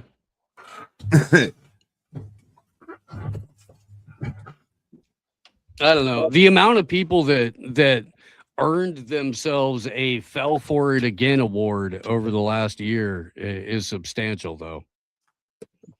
That's for sure. And you're like, wait, how could possibly the guy who's an actor and a reality TV star and in the World Wrestling Hall of Fame for being a pretend bad guy, how could that guy possibly lie to me? How could the guy who doesn't pay his contractors not be an upright businessman? How could a person who's been sued for everything from child rape to fucking fraud in a million ways over not be on the level? Grape, Steve. You're right. I'm sorry. I forget that we live in a cartoon where you have to have cutesy, fake, imaginary words that distract from reality in order to make their advertisers happy, because, you know, YouTube isn't exactly cable news, but worse. It's offensive to grapes. Right, like I said, we need to totally make a new George Carlin's dirty words only surrounding the social medias where they just, you know, and then somewhere at the end of it, it needs to be put in there that this list changes day to day. Old dogs refuse to learn new tricks. It's, you know, the young people are forming their speech patterns, but the old guard, do you think they're gonna? Bullshit, dude. This is only in the last 3 years or 4 years that YouTube has done this shit. We all fucking remember YouTube before COVID. This is nonsense. It's absolutely dumb. Like, it's deliberately dumbing down people. It's deliberately making people, you know, it's diminishing the impact of anything that can be stated in order to try and prolong however much fuckery they possibly can. I hate it, dude. It's dumb. Also, don't use the C word. What C word?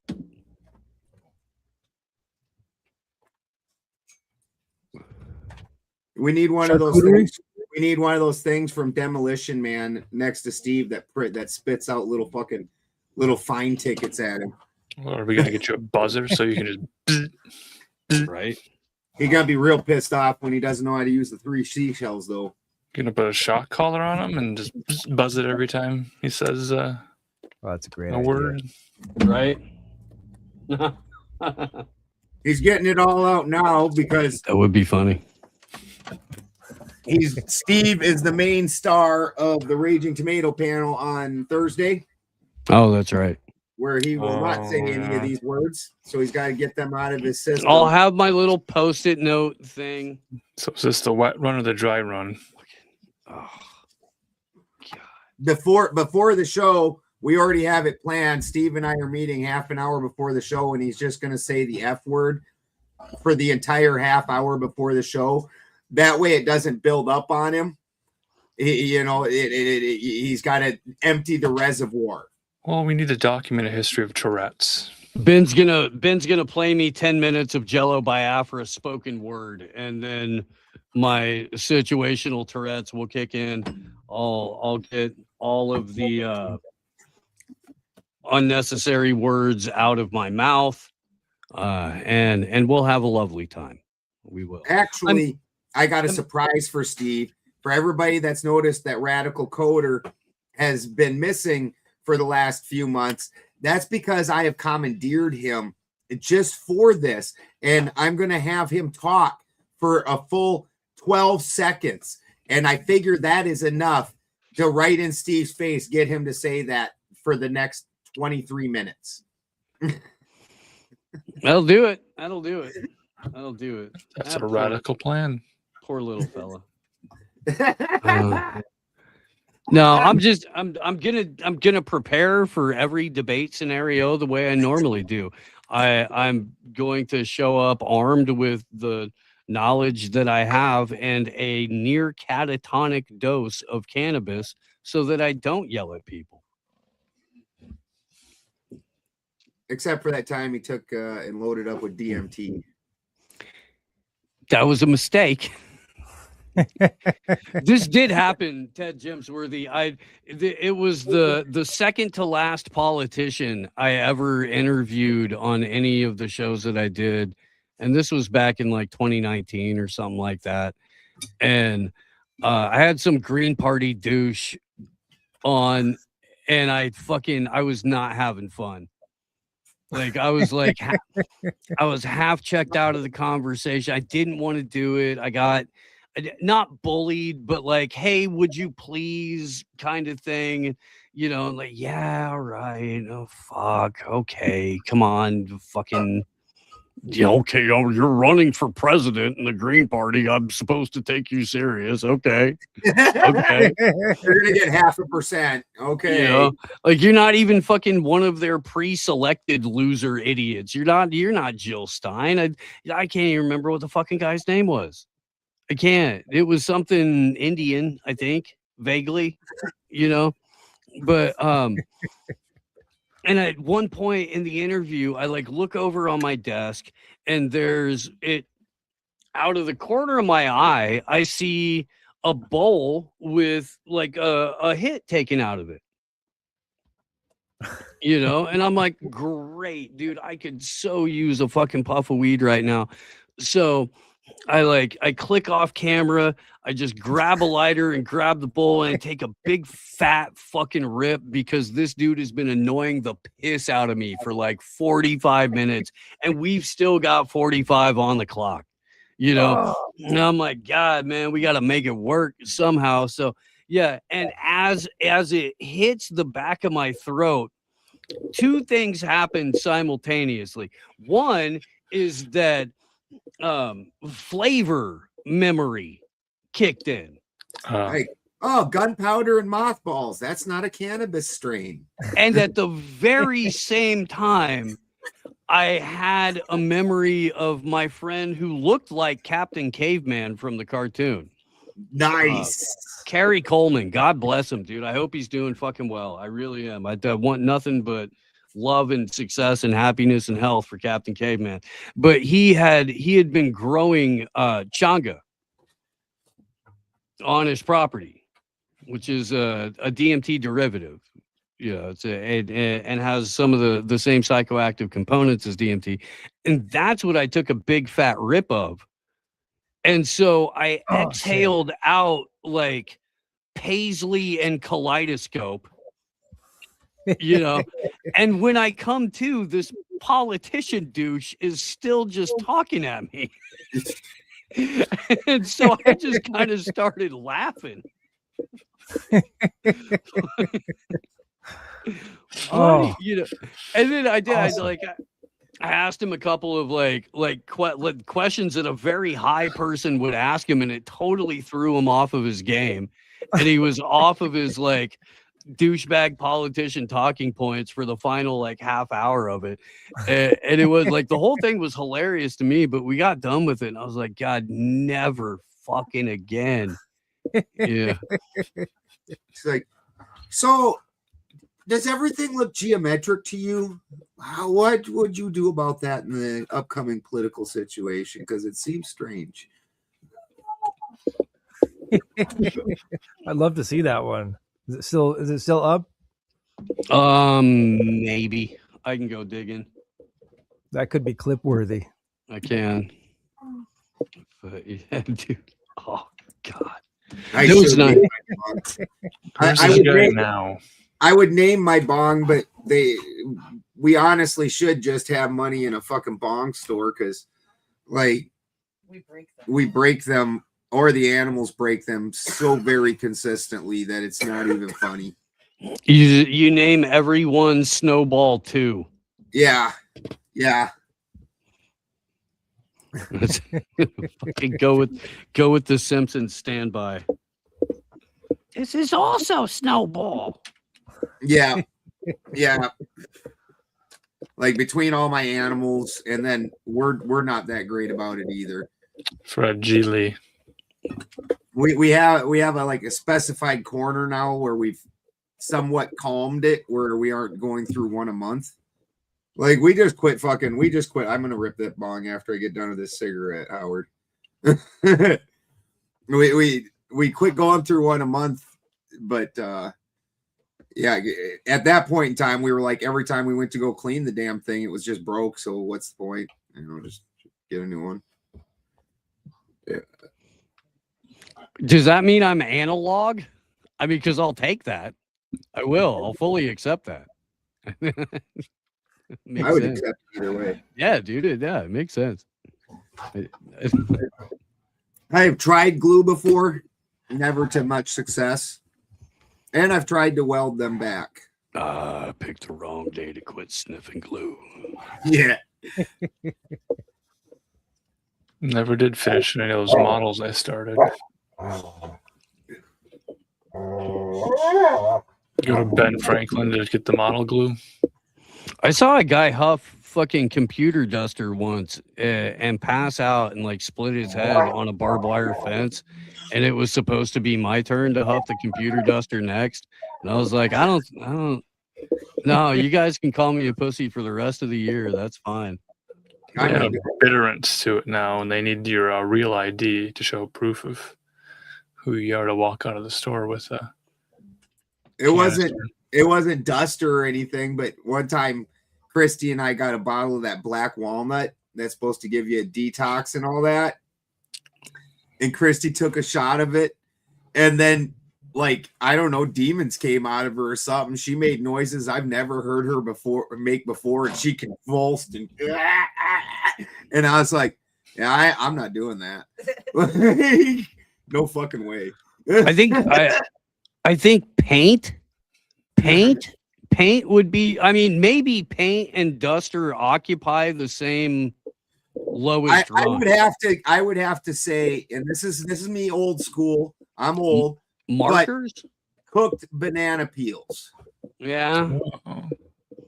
You remember when I used to try doing banana peels to get high? I think anybody that tried to like dry out and smoke the Datura in their grandma's yard is kind of like right on the same level there. Nitrous, anything that you're huffing is probably lowest tier. Yeah. Josh was doing the nitrous and cocaine. I'm like, so you're doing like the rock star drugs and the high school kid drugs? It's a weird Captain Caveman. It's a weird combination. It was. That was my first comment on it. And I'm like, the fuck? Why are you doing high school kid shit and fucking rock star shit? And no wonder we have no fucking money, you dickhead. Right? Red Bull gives you wings. I mean, there was a very brief period of my life when I was hanging out on Widespread Panic Tour where it was whiskey and cocaine and LSD, and that gave you wings. I can see that. Yeah. Do they have a localized panic version? I'm sure they do. I'm sure they do. Need a gateway to the panic. Yeah. Actually, I'm gonna pee before I hit the dab. Don't want to cough and piss myself. Are people panicking? They think it's World War III. They think the world is finally ending for real this time. No, they're still fucking around. They're still doom scrolling. There's still traffic. Nobody cares. Everybody's a nihilist in 2026. I heard something about Larry Ellison and Oracle company somehow signing some contract to do medical records. Well, what the Palantir already has them.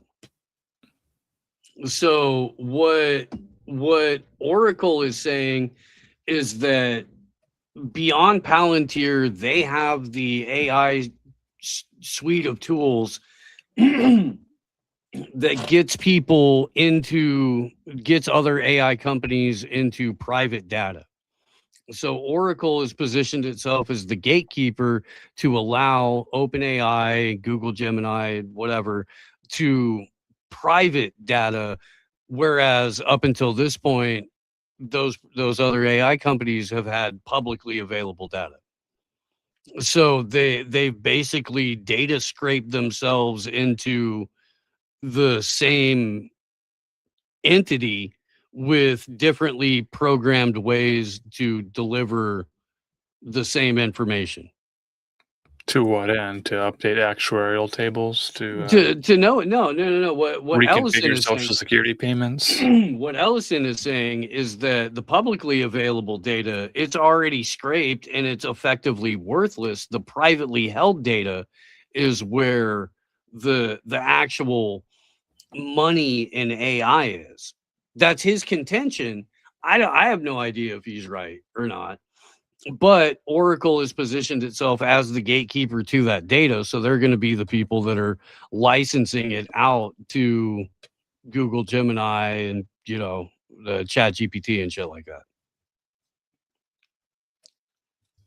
Is that for like WebMD style? You tell Grok your symptoms and it tells you what version of cancer you have this week? Yeah. So you can self-diagnose through your personal AI agent. And then it'll tell you what medication to ask your doctor for. Janie made an interesting comment. Why does every AI company have an asshole for a logo? And Well, that's just- probably shit, which obviously would bring you back to homunculus. Would be my first comment on that. Yeah.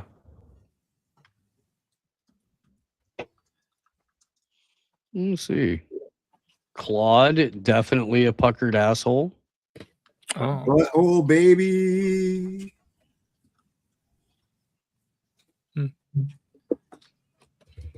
Steve is fact checking Cheney's statement here to see if they're all buttholes. Google, if that's a butthole, that's a weird looking butthole, but it is a kind of a diamond. This is Google Gemini, right? The little diamond there. I mean, hey, look, if that's what your butthole looks like, and you've got a couple of, I've seen the star butthole before. You got a couple of extra buttholes hanging out in the same general constellation as your main butthole. Yeah. All right. It's Uranus. That's hemorrhoids, Steve. Okay. Nobody said this was a clean butt. I'm not judging. I'm not. Nobody said this was a clean butthole. This is the XAI logo. Do you pronounce that shy? Maybe. I Shay? don't know. Yeah. Well, they're substantially different with the ring around it or the other one. I know with ChatGPT, if you take their logo and flip it and then you put those two on top of each other, you get one hell of a Star of David.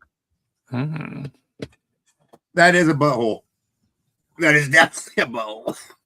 Oh, is it a ring like Lord of the Rings?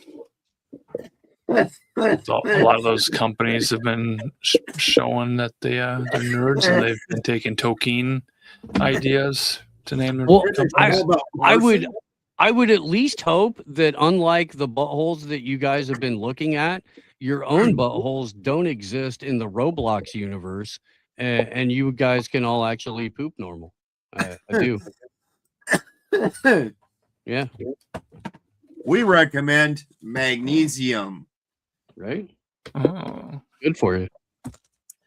It unbinds the muscles and your pooper. Or paraplegic coffee. But what butthole? Apparently the first one, because the first one Steve looked at but didn't pull up. He said definitely. Oh, Claude. Yeah, Claude AI. It looks like the Nickelodeon splat, but more uniform. Steve's like, that's totally a butthole. Yeah. Yeah. Strange Angel, was that short-lived series? I don't know if did they have 2 seasons of that? Yeah. Oh yeah. Jeffersons. That is a butthole.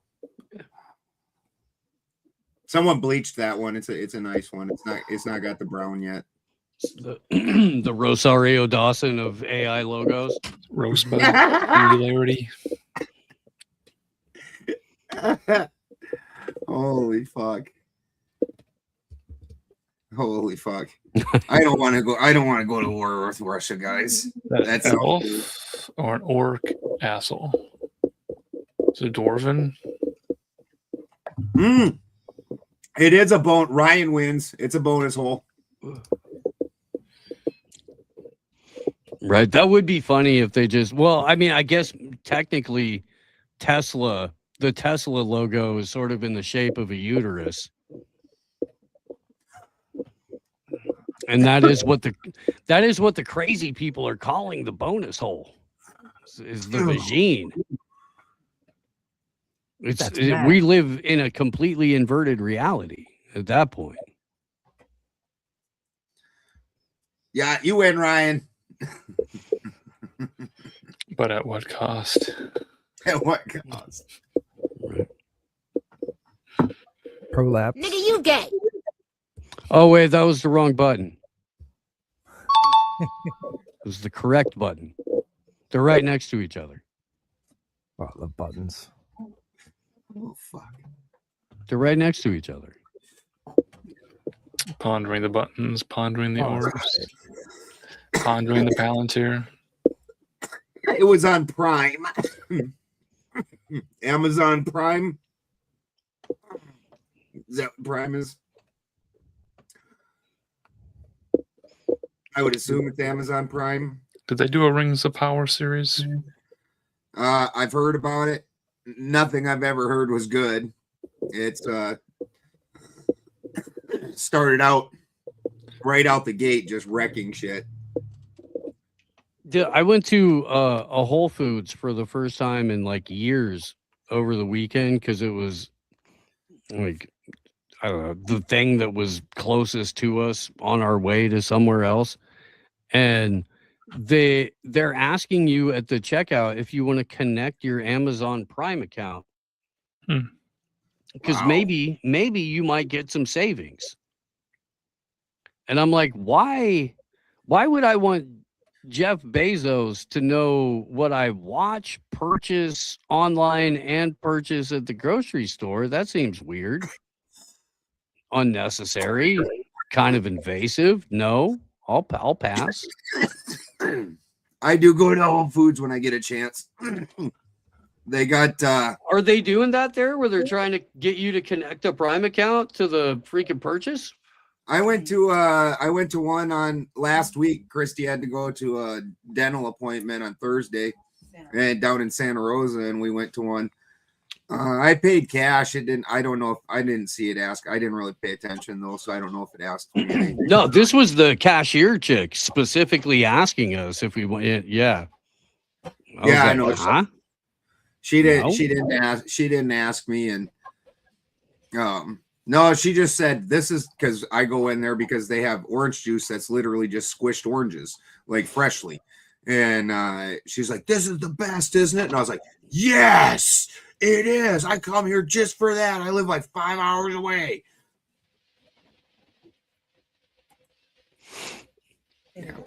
God, dude, going all the way to Santa No, I'm Rosa cool, for an baby. appointment would suck.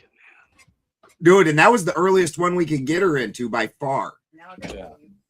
If now she's got to go to Yuba City Holy fuck. because if you want to get one of the local ones, she was like 6 or 7 months out, and Christy just continually going to the emergency room to get drugs is not great. No. Gotta get up And to it's get not like down. they give her good drugs. Yeah. You ruined the joke back there. Sheesh. Don't step on the punchline. They added knees to this guy. When he bends at the knees, it's a completely different technology. What do they call those things? They fill them up with air and they're outside of the used car lots. Get your attention because they're just waving around in the wind. Wacky Inflatable. inflatable arm man. I don't know. Yeah. Yeah, I already can't take shitting on Tolkien's lore. I can't do it. I'm already deeply butthurt about the new Dunes. There's a piece of my soul. Oh, That's not, I got some news to break to you. I don't know if it's don't. Marcus Um, is he's cool. You guys think he's a happy-go-lucky? We're gonna mute Ben and let Marcus ruin this for a moment. All right, Ben could just shut the fuck up for a minute. Go ahead, Marcus. Ruin it for everybody. It's about Zendaya. I don't think she's available anymore. I think she's gotten hitched. I think she married a white guy. Oh God, I need a Nobody Cares sound drop so bad. I do. What hair? All right. So Marcus's worst fears have been realized. The chick that played the worst version of Cheney ever. Cheney! She's the worst Cheney by far. So how Totally long do you ruins think that the wedding's whole- gonna last? Get it over under? Totally ruins the whole Dune story. What do you think the over-under on me pissing on Dennis Villanueva's head is? 100%. Yeah. I meet that fucker. So I can't do Rings of Power. That dude already ruined the Dune movies. He did Rings of Power. I don't know who did Rings of Power. I can't watch that shit. No way. Me and Rachel tried to watch it, but we got like halfway through one episode and it was just so woke. All these androgynous elves. The elves were already gayer than a $3 bill. Dude, You didn't need Legolas to make is a them more. badass. Oh, Legolas for is a sure. badass. Nobody's arguing that. Also, gayer than Elton John in a dick tree. Okay, They're just pretty. Elves are pretty. he can be both. gay. He They were can be pretty gay. both. No, I wasn't They're- worried about something so minor. Their elven leader was the guy from Priscilla, Queen of the Desert. Ben, okay, let's just They're a fucking raging tomato. let's put this into perspective. They had the guy from Priscilla, Queen of the Desert, leading the rest of the little fairy elves. They were all gay. It's okay. He's not saying they couldn't shoot a bow or flip around and swing some swords. They could all do that. They could, with style and an excessive amount of gold lame, which is how you know they're queerer than Liberace. All right, that's how you know. They did have surprisingly few children amongst them. I will give you that. Not many kids. No. 10 episodes Yeah, in, and not- Uncle not- Ted not good Talks at- has not good approached at queer cinema. I guarantee you, out behind all of those ornately carved elven houses was a fucking Subaru Forester. I guarantee you. Be gay over there, though. Don't be gay in my lap. Or, Shia? Sarah, Yeah. I'm already preemptively chewing Steve out about the TOS words. I got your back. What is that? What? What you guys are talking about, man? Uncle we Ted have Talks threatened- queer cinema. We have threatened to raid the set of Demolition Man and get Steve that little thing that spits out the tickets at him, screams at him. We are approaching the minefield topics where words would just I'm gonna emerge. be fucking Bruce Willis in the cab in The Fifth Element. You have just Would lost totally be Steve. 300 credits. You had an accident. You I are don't- out of credit. I know. Epsler. You deep fried Epsler. Right. Well, if there weren't so many, it would be more infrequent that it got pointed out. I don't know what to say, man. I Well, air don't. fried just doesn't taste the same. Sarah says Rings of Power sucked also. I And I she's not- believe that, dude. I do. I had problems with the Peter Jackson Lord of the Rings because they cut Tom Bombadil out of it entirely. Oh man, how do you leave out Tom That's like Bombadil? the heart and soul of the whole fucking story. Like his message to all of them is what they're supposed that carry. That carries the whole fucking point of it for the rest of the fucking series. And Also, when cut- they enter that, when they're running away from the wraiths, that's why they stop. It's because of Tom Bombadil, not because he did anything. Because they don't get too close to Tom Bombadil. Like, no, we don't fuck with that guy. That's his place. You just leave that alone. Yeah.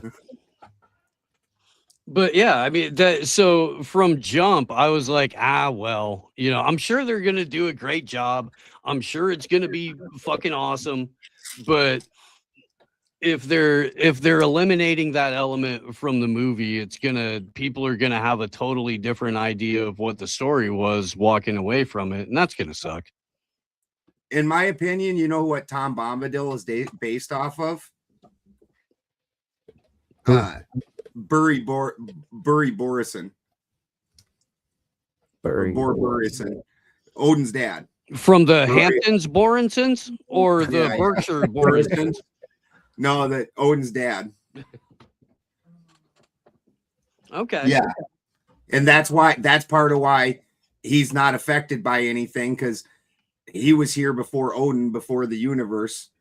Tom Yeah, we Bombadil. would have a woke Tom Bombadil. Tom Bombadil has on white overalls with purple hair and a nose ring.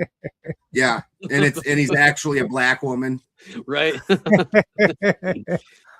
Uncle Tom. It's actually the Oracle from the Matrix. Genderless. God. Uncle Ted Talks ruin Hollywood in 5 minutes. What page is Tom Bombadil on? This is what you get for letting Marcus try to ruin things for me. You know what? He's been holding that Eggers is fucking making a remaking Labyrinth over my head for like 8 months. And he just anytime he feels like provoking, he just pulls that out. All right. Being way by that Leonardo DiCaprio guy, he holds the rights to the Neverending Story. So if they ever remake that, a lot of these Hollywood places, they just hold the rights so someone else doesn't make the movie. Mm-hmm. And then the threat that Eggers is going to do it is enough to just say, okay, well, we believe that they're working on it. That's good enough for them. They can continue to hold the rights a little while longer. Eggers needs to do Beowulf. Well, didn't Zemeckis already do Beowulf? Right. It would be they them Bombadil. It would be. He has the power of questionable sexuality.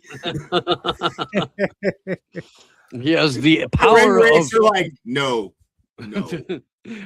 I have the power of infinite gender fluidity, and they're like, you can stay over there, and we'll take the low road way over that way. We will. In fact, we're not coming anywhere near you. We may be evil dead spirits, but that's fucking wrong. They them Bombadil. That's wrong. We're not going to participate in this. It's not okay. We did not consent. Right?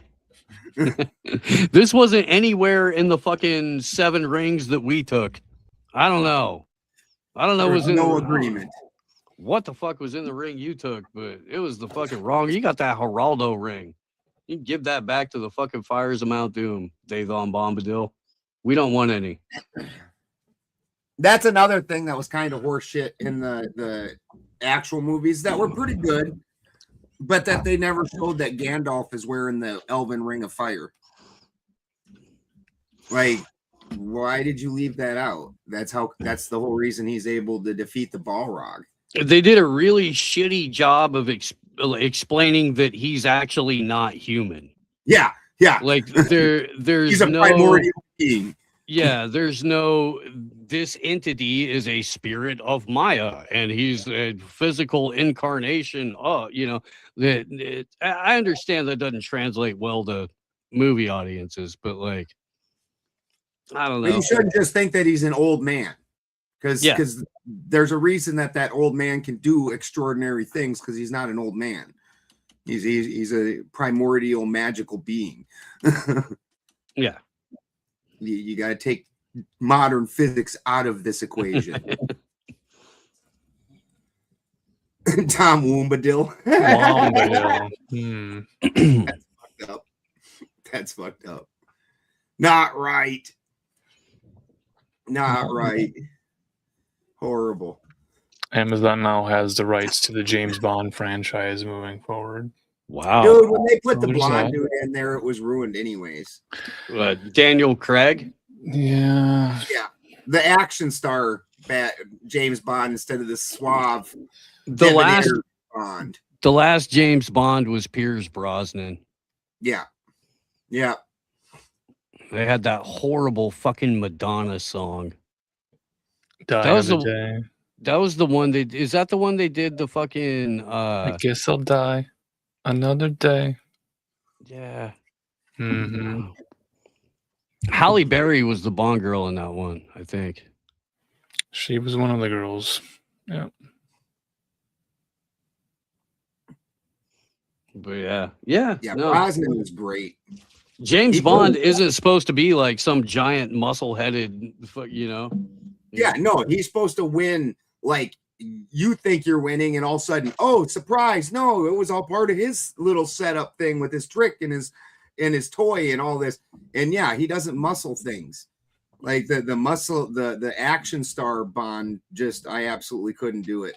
Well, they were changing the face of masculinity. So if you weren't super muscular, then you weren't a man. And at that time, they were selling a lot of protein shakes and gym memberships and things. So you want to look muscular. They can sell products and training and coaches. Yeah, the Gal Gadot IDF Super J Spy. It would just totally be honeypot though. I Or thought that Super- was like, wasn't that all of NCIS, the TV show?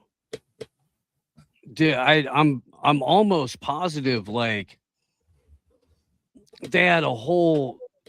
they introduced a Mossad character on that show, and then from then on it was all about like these joint US Mossad adventures that they would all go on, and they like basically like the Mossad was intertwined with all of these different US government agencies and shit like that, and they really were trying to give you soft disclosure, but they're painting it like, oh, this is a really cool collaboration. Awesome.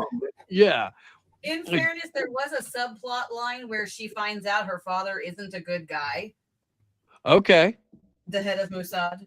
Christy Okay. knows things I do not. Okay. No, dude, my ex watched The that things that shit all happen in the the time. house when I'm out So, working. No, this was long I've got like bits and pieces of, a couple of dozen episodes over a period of years, but they all kind of seem like the same episode. Yep. But boy, that Mark Harmon sure is clever and handsome. So I'll be tuning in next week. They do show his ring at the very end of the films? Really? Was it a deleted scene? Gonna have to come up. We're gonna have to come up with a reason for me to watch Lord of the Rings. Oh The no! extended cuts. Oh no! I hate it when that happens. Boy, I guess I'm just gonna have to wait till it's shitty weather and hit the dabs extra hard. Gosh darn it! Yeah, it's gonna be horrible. I you know, Yeah. but now I'm gonna have to do this. Might even have to make some popcorn and get in the comfy sweats. And you got to admit, Steve, that the scene with when the 5 armies are coming together and the dwarves all fucking locked down on their fucking shields, and all of a sudden the elves like come up and sprout up behind them, just like yeah, and just stab it. That was badass. Oh, dude, I'm not going to sit here and lie to you and Jesus and everybody else trying to say that, you know, Peter Jackson can't make a fucking cinematic masterpiece. I took issue with the Tom Bombadil thing. That's all. I agree. Although the comment was made in the chat that maybe it's better that he was left out because they would have fucked it up so bad. 25 years ago, maybe not, man. Maybe not. That's true.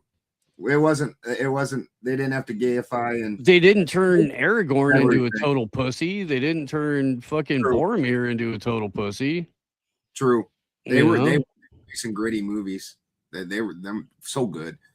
I really hated that they were so long though when I was young, because I could not. When I was young, I barely sat down, and then to sit in a movie theater for like 3.5 hours, you're like, fuck me. You're in pain by the end of that. Well, they did. I saw one of them in the theater because it was when I was doing Renaissance festivals, and we all went and we all took fucking a ton of edibles. And there was an intermission like halfway through. I remember they let people up, go wander around for like 10 minutes. Shortly after that, it was maybe like a year after the second or third one came out, we found a good drive-through north of Minneapolis. There used to be a drive-through, and then that was awesome. It didn't matter how long the movie was. We had an Eddie Bauer Explorer with a sunroof and like a Bose stereo system. And the sound came through the stereo system. You just had to turn it to the right station or whatever. Oh fuck. We just sit on top of the sunroof with our legs dangling into the truck and just have a good old time. I love sunroofs in trucks. I used to have an F-150. And I put the biggest escape hatch. Like it was a sunroof that would go up and down, but you could also pop it all the way out. Mm-hmm. Like in the case of a water landing. It was so cool though. Like any papers you had were like caught in the vortex and they'd go out the window in the truck. I had like the back window open. It was like a Jeep there was like so much sunroof hole that I felt like I was riding around in a Jeep with top off. Puppy Jack, that is Gal Gadot. That's who we were talking about. Yeah. Yeah, it's Gal Gadot. Super small hat. And she's fucking hot. That makes that painful. It's hard when they're that hot. Ben likes them Semitic titties. Not normally, no, but that chick is definitely smoking. that can't be all fucking mudblood. Yeah.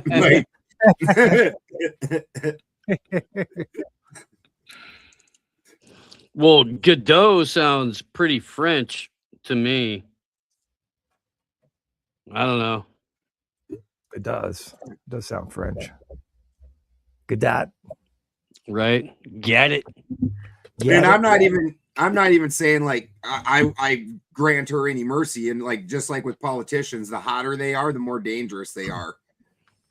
Well, let's call her Gal. Yeah, Gal. That's a great name for her. We'll call her Gal. Godot. Like, what's her name right now? That fucking what's her name? Barbie, fucking Border Patrol Barbie. Oh, your former governor, Kristi Noem. Yeah. Kristi Noem, a very attractive woman, gets away with shit that other people wouldn't. The fucking Republicans are like, yeah, look how hot she is. She ain't got purple hair. That's a woman. We don't care what she's doing. Look, she's taking charge. Oh yeah. Republicans actually got smart on that, and they're like, "Fuck yeah, we'll have strippers be congresswomen. Fuck yeah, we will." Dude, in South Dakota, she vetoed numerous people's vote. Not something that the Congress put up the bill.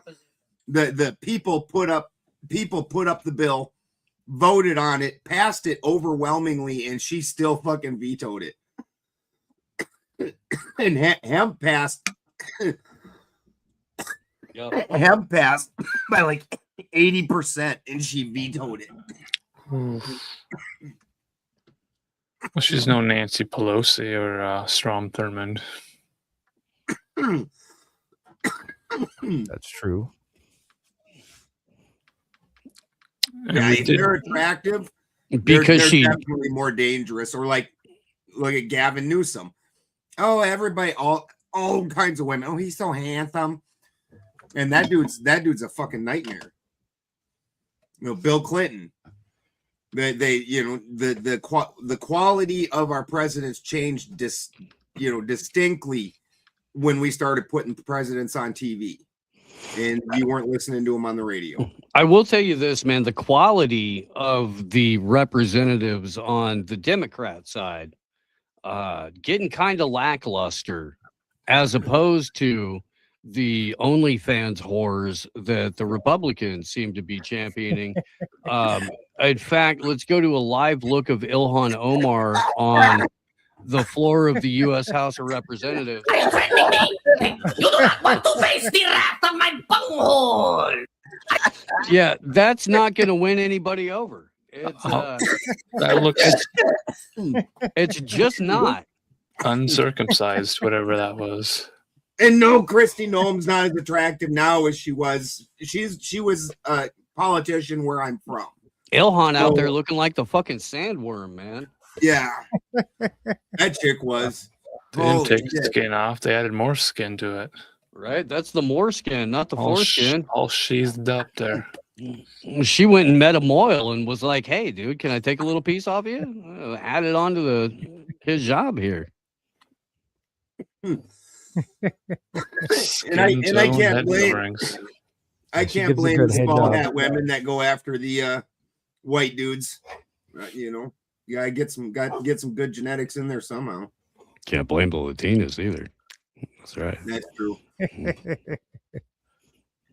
Well, it's pretty well known even during the Viking era, where there were problems. They're like, these white dudes take showers and comb their hair, and you can't keep the women off them. It's a problem. Yeah. So you're gonna sell Max body spray? That's the solution. Mm-hmm. Yeah. Yeah, because I want to smell like teenage angst. Oh. Dude, I don't even know how my kids got that. I think there's like an Axe fairy.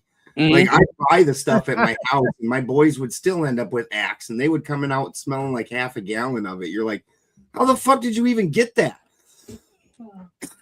Yeah, no, Connor went to school one day and it showed up in his backpack. It's like, it's wild. Yeah, I'm glad he got out of that phase like several years ago, but he still buys really shitty cologne and wears a lot of it because he's 20 in a week and a half and dumb. Yeah. Still at that hard sweating age. Right. I hear you, Freyas. No, it's not the hard sweat that's the concern. It's the Taco Bell and fast food and processed foods that are emerging outward that create an aromatic palate that is just not as pleasing. They smell like a taco. I still ate Taco Bell at least when I was 21, at least because I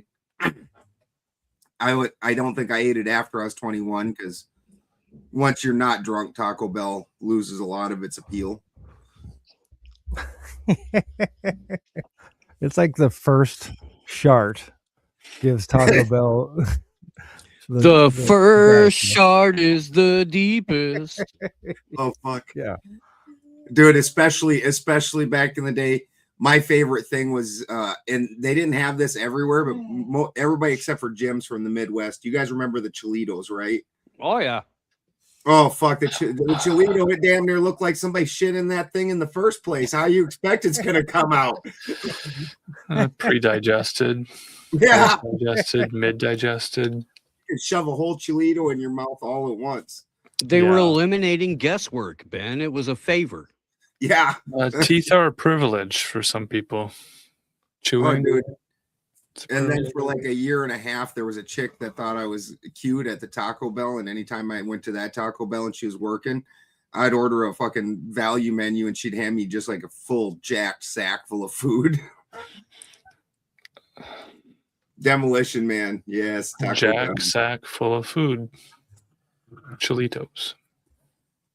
Did you get sour cream as well? Not on the Cholito, no. I do on tacos, but not on the Cholito. Not on your Cholitos. Yeah. I'll never put sour cream on my Cholito. So what's the upgrade? Going to a place that serves avocado? Taco John's is at least an upgrade. Potato Lays. Mm-hmm. I don't think you want the sour cream they're giving out. Taco Been John's on the counter for only, too long. only fast food I've eaten in like 10 years, probably. And only the potato Olays. And only the potato Olays. Because Christy heard me talk about Taco Bell or Taco John so much, and around here they don't have that kind of thing. So I took her to Taco John's and I was like, because she makes some food that smells like potato Olays, and it kills me. And I'm like, oh, it smells like potato Olays. It's like cumin. Now I want potato Olays. And fucking, she's like, so she'd heard about it, so I took her there, and she's like, wow, these are good. Like, wow. They are engineered to be that way. Mm-hmm.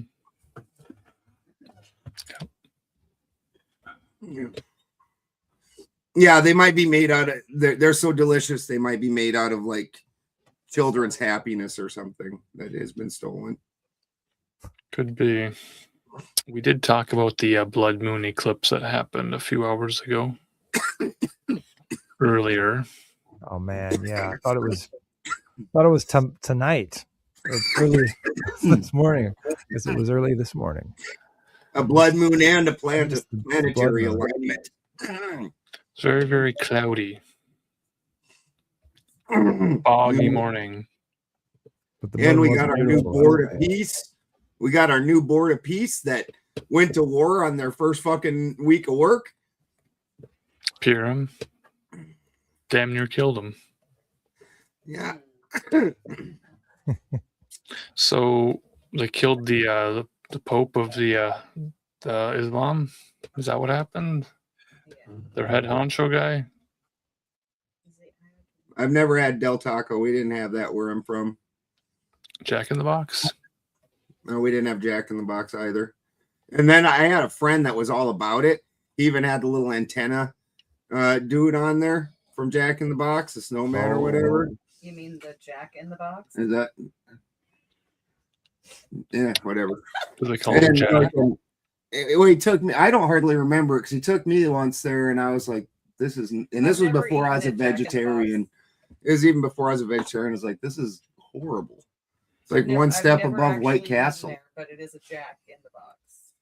For sure, not a snowman. Whatever. He had a little antenna thing. I don't remember it. I was stoned all the time when I hang out with him. There was a time when I would actually get blazing stoned. There was a time. There was a time. But not this time. One time during a blood moon eclipse.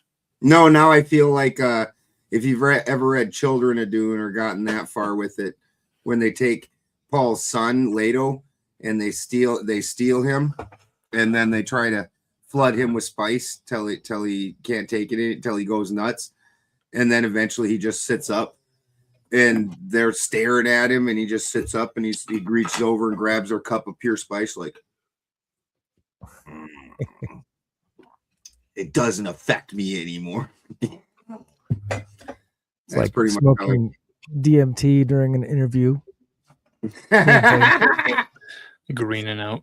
for the green party. accidentally smoking DMT, not realizing it till you've already inhaled it. Like, and for anybody that hasn't done DMT, that you don't get any lag time. There's not like it's not like you've got time to prepare. Like, oh, I got 20 minutes and I'll just quick finish this interview. No, as soon as you exhale, you are gonzo. It's full on. You are flying. There's no lag time. Hunter S. Thompson. So basically, he realized mistake as soon as the taste hit his flavor palate, and then it was too late.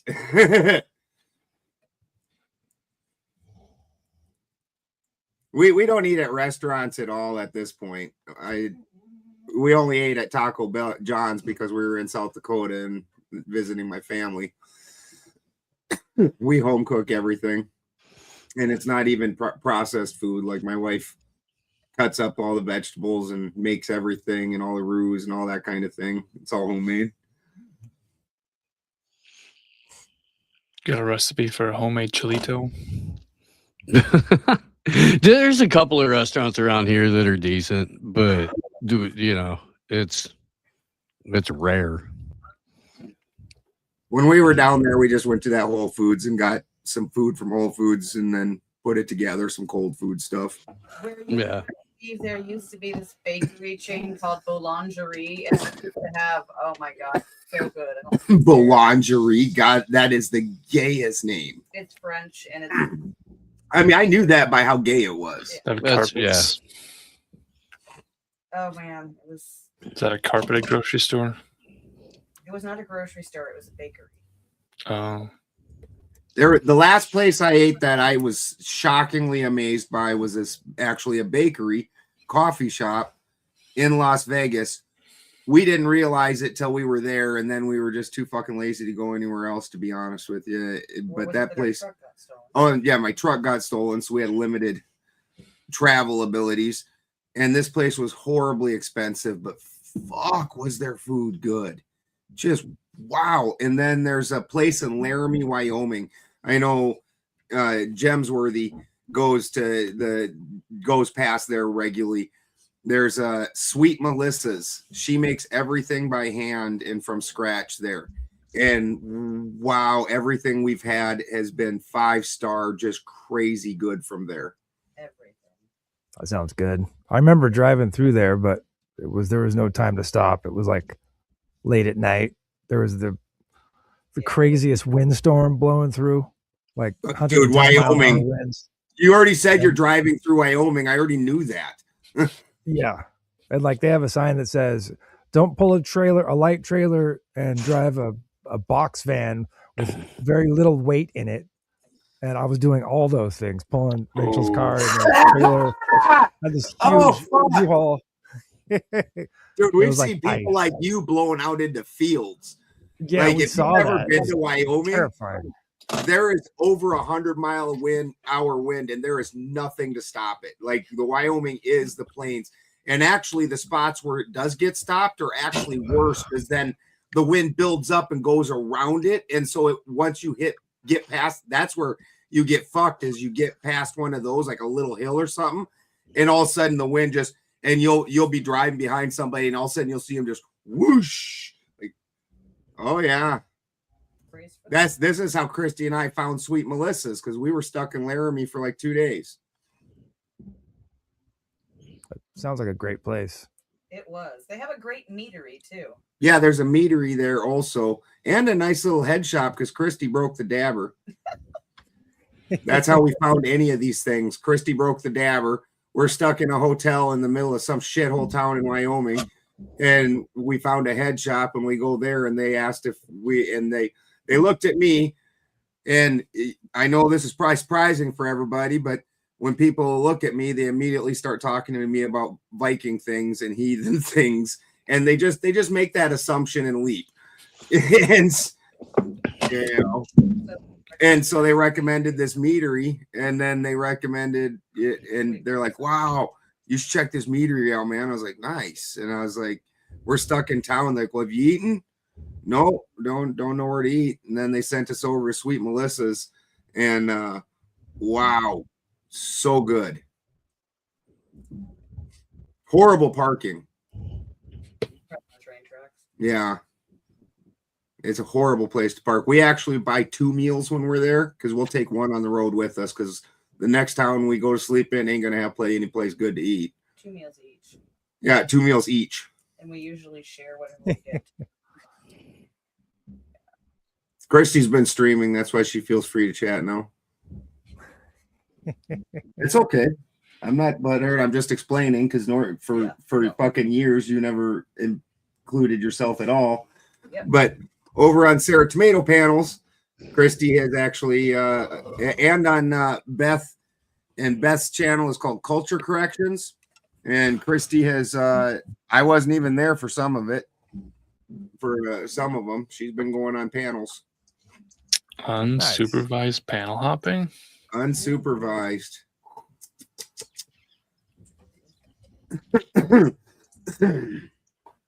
So Christy has been getting out there. That is part of some of the extra material we've been trying to put out.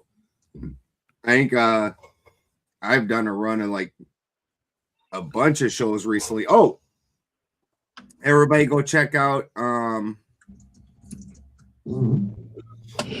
my phone died. What the hell's the name of Caledonian Elixir or Caledonian Elixir? Everybody go check out Caledonian Elixir. I did a really good show with him the other day. Had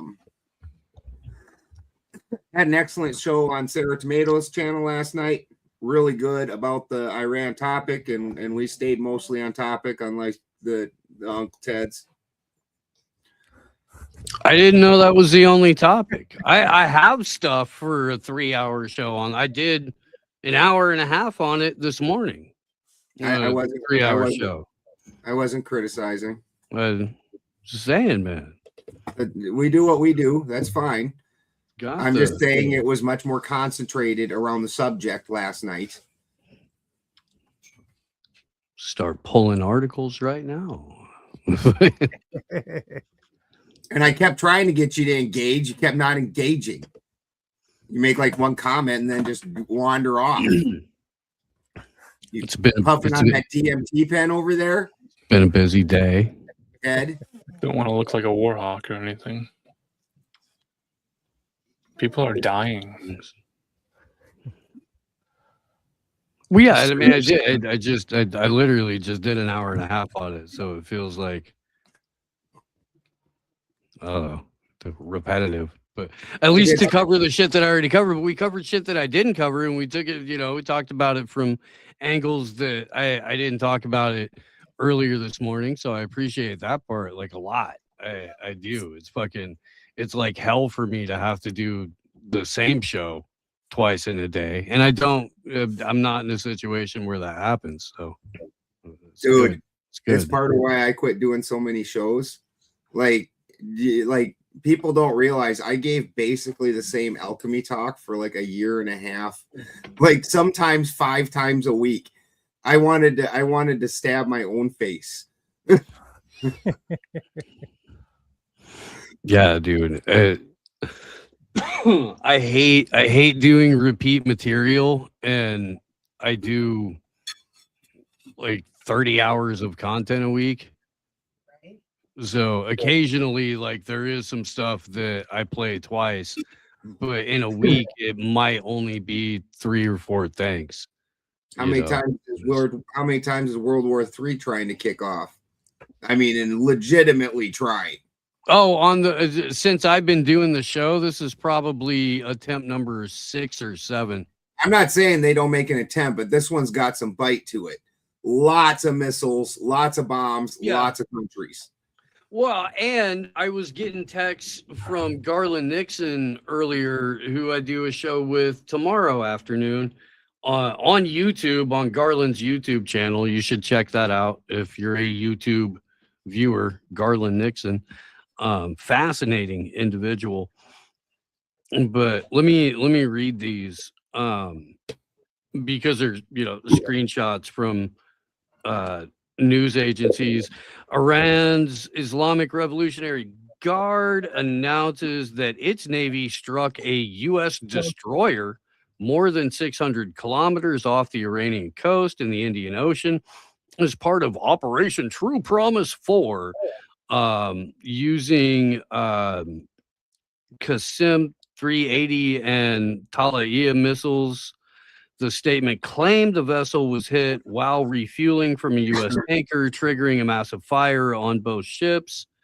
And then Iran's Qatam, I don't know, Al Arabic something headquarters affiliated with the Revolutionary Guard claims its forces carried out a precision operation in Dubai targeting U.S. troops. According to the statement, 160 American infantry personnel were struck, with 100 reportedly killed in an attack involving special forces and combat drones. No independent confirmation has yet been issued. So it could be bullshit, or it could be like Ben is saying, where it's escalated to a point to where, not only several hundred Iranians have been killed over the last few days, but now more than just the 6 or 7 U.S. troops, handful of Israeli troops. Now that no confirmation, but reported to be over 100 at this point. So yeah, it could be going that way. And that's, to me, obviously we're Uncle Ted's. It's on the conspiracy end of things. This literally is all just one thing, because if you go back and read the Balfour Agreement, they don't really specify how much land. They're just helping the return of Israel, and Greater Israel would seem to be the actual plan. And so it took the build up. We're all very aware that World War I and World War II was pretty much the same war. They basically just had to take a little break and get some more young men willing to die up there and rebuild their supplies a little bit, and then continued on. Everybody just kind of went off to the side and drank an energy drink and a Gatorade, and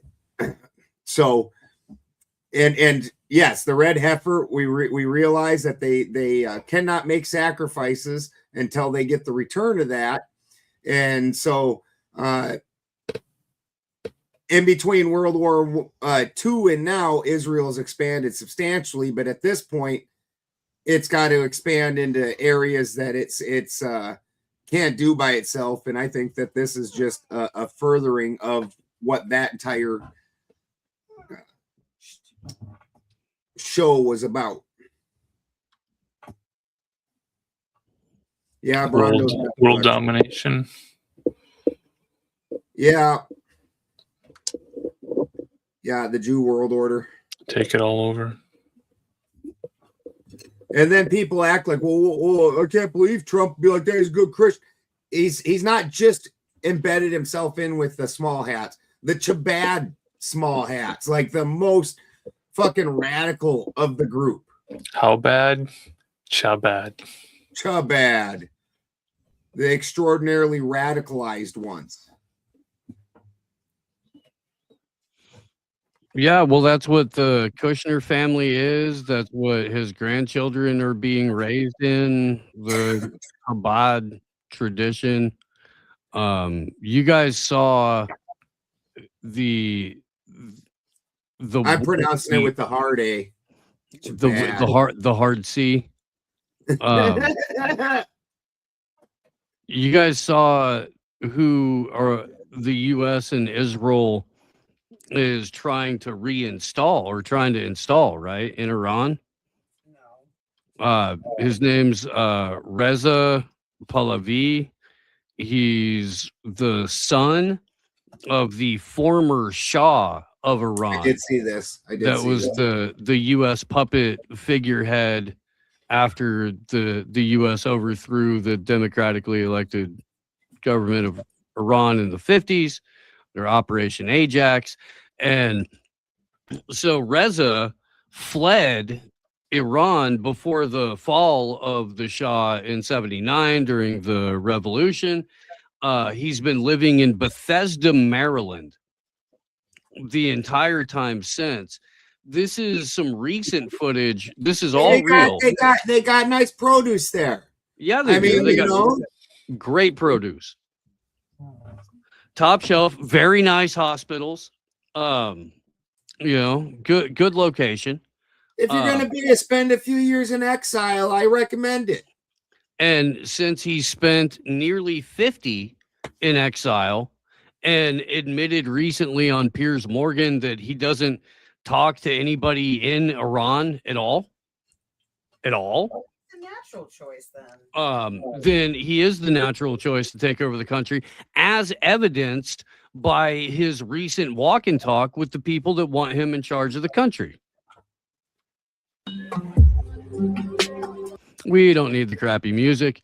But yeah, the gentleman in the middle there, Reza Pahlavi, this guy right here, the guy with the tiny hat on at the glory hole is in fact Iranian, and his father was the ruling authority in Iran for decades. Developed a secret police service called the Savark with the help of the CIA and Mossad, which became one of the most brutal secret police regimes in the Mideast. That was that guy's dad. That guy right there. That guy, Reza Pahlavi, who again the U.S. and Israel would love to see as the new leader of Iran once they're done blowing shit up or being blown up, as the case may be. Again, nobody in Iran knows this guy. He's been out of the country for nearly 50 years. He doesn't talk to anybody there, but he's going to run it. You see all the security guys in the back? It's like quite obvious that these are all security guys standing behind all these guys. Got the sunglasses on, got the mad dog face glaring at everybody. Yeah. You got to flex it. Wow. Yeah. The one thing you can say is I feel sorry for that guy. I do. Apparently, he has not learned the lesson of what happens to installed leaders of Middle Eastern countries by the United States. Like you got a pretty small shelf life, bro. That's all I'm saying. You're gonna eat a missile or a bomb here sometime in the next 10 or 20 years. Like they'll put you in and then they'll kick you out. And I don't know. Did you watch the video of what they did to Saddam Hussein? That wasn't great. They for a day. What about Muammar Gaddafi? Oh God. Yeah. Gaddafi, you cannot in decent company describe what they did to that poor dude. And he was the leader of the country that had the highest quality of living in Africa, the entire continent. And our friend Hillary was there when the murder, and laughed about it. Thought it was pretty great. Stuff. She was there. She saw. What did she say? I heard. He died. He died. Yeah. We came, we saw, he died. Cackle. Yeah. Cackle. Oh. Yeah. So and died in a horrifying ways. Here's something that you're not going to see on television every day. And that's an American broadcast where the reporters are forced to duck and cover on live television because bombs are falling in the area. So you heard just a little bit there, the air raid siren. I don't want to give any audio to this because it does have that chyron there at the bottom of it. But yeah, they're cutting the broadcast. Air raid sirens come on. CNN reporters forced to duck and cover, not because they're in the middle of an occupied war zone, but because, well, technically they are, but because they're in Tel Aviv. Boom, boom, Tel Aviv. Yeah. Yeah, I saw some of the videos. Saw some of the videos. You know, I mean, and that's different from CNN reporter sniffing a backpack. Yeah. You Or, know or what I you remember the fucking Iraq videos? Like, wow, some of the Iraq videos were bad. It was like watching a Mr. Rogers puppet show. The one dude, remember the one where the one dude put a flak jacket on and the other dude puts on a helmet? There's not two flak jackets or two helmets. They flipped quarters on who gets which one, and then they both behind a wall and shit. You're like, get the fuck out of here, you fucking retards. And now with the just like watching a movie from back then, you're like, how did anybody believe this was real? It doesn't look even good a little bit. Or so bad you have to believe it. Where the dude made a Scud missile out of like a fucking old paper towel roll with paper hanging off the back. This is how the Scud missile works, and it goes to, and this is the Patriot missile, and like, oh fuck. We went to war on this. I'm so disappointed with myself. Little bit. 16. I was barely 17 when I joined. I was only 16 when I fell for this shit, but I will go beat my own ass if I had a time machine. Like, you dumb motherfucker. Yeah. Little bit of breaking news.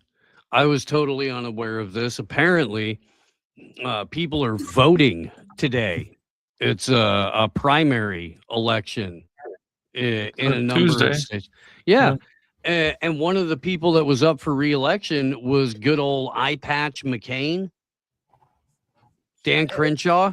Oh.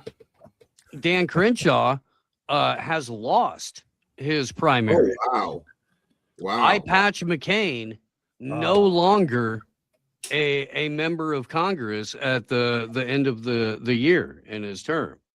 Wow. I have no idea. Lost pretty stiffly too. That's not almost 10%, 9%. That's pretty stiff. Yeah. It's I don't know who Steve Toth is. I don't know who owns him.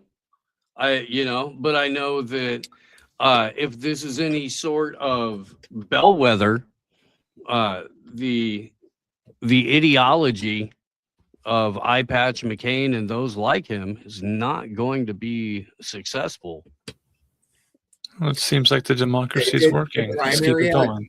Did California have its primaries today? I have no idea. I wonder who won for the Republicans. There's like no, it wasn't. It wasn't today. There's like three Republicans leading the governor race. Like all three of them are above Katie Porter. Good. Good. Yeah, no, the primary in California is until June 2nd. But dude, Katie Porter's bug fuck nuts. Oh, dude, it's bad. Even like when you show up fourth in a governor race and you're the top Democrat and you're in California, that tells you how bad it is. Like California is like, yeah, there's three Republicans we prefer over you, lady. That just means that we are going to get stuck with either an OnlyFans model or like a fucking stolen catalytic converter. And I would take a stolen catalytic converter as governor of the state of California. They would be better than Newsom by far. Oh, yes. By far. Oh, yeah. Oh, yeah. Yeah, the bar is set crazy low on there. Like Newsom is a fucking nightmare. Just a nightmare. Gas here is already back up to $5.50. Yesterday it was.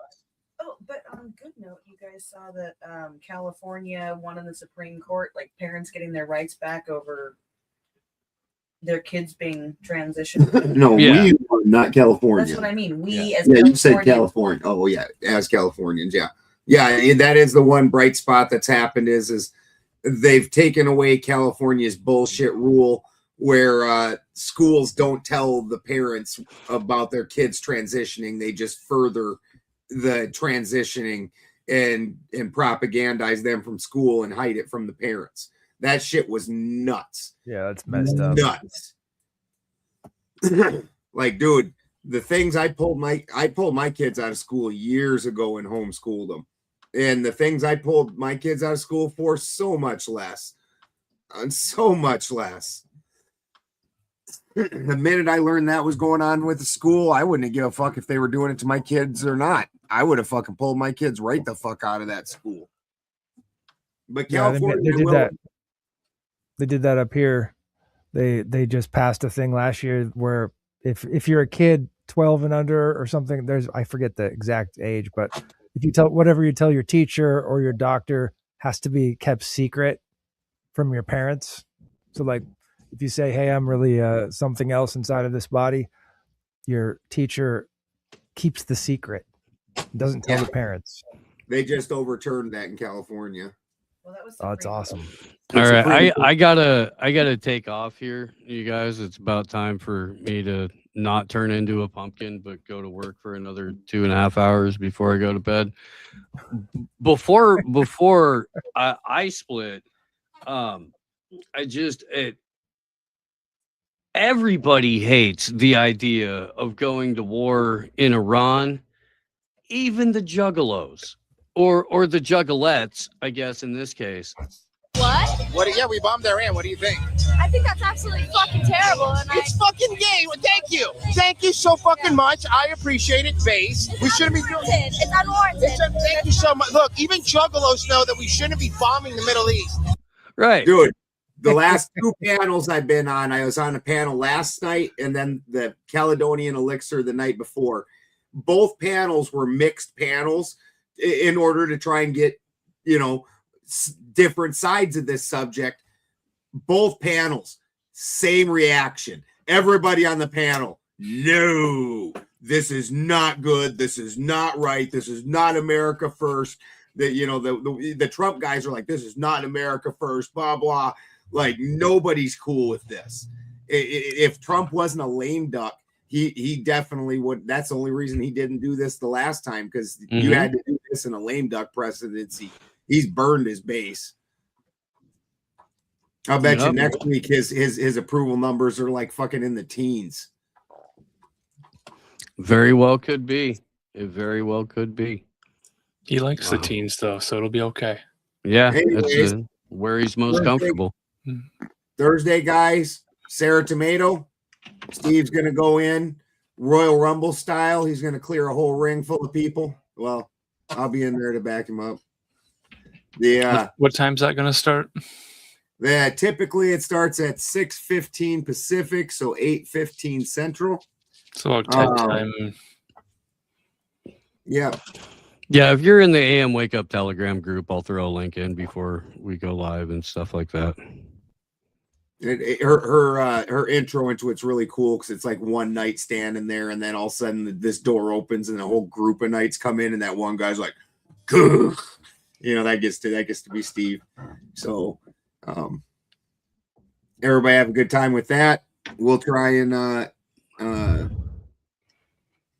see what other panels we can do. Probably be on one with Beth again this week, it seems like. We trust the dive bar polling method, where you walk into just the nearest watering hole to you and you just listen. You hang back, grab a water, just listen. People I'm just bitch gonna about shit. I'm just gonna say that I trust the for a good time call, and whatever number is under that, I trust that more than I trust the published polls. Right. Well, it's like Tom Wood says, man, whoever you vote for, you always get John McCain. So there's, no getting around that. And boy, oh boy, are we living in the 2000 2004, 8, 12, 16. We are living in the 7th consecutive John McCain administration of the 21st century. Undoubtedly. Correct. Come if you aren't a member, become a member. We do lots of after show stuff, bullshit around, mostly make fun of Steve since he's not there. Yeah. That's great. That's my favorite time for people to make fun of me. It is. All right, y'all have a fantastic night. We'll see you next week. Good night. See you next Tuesday.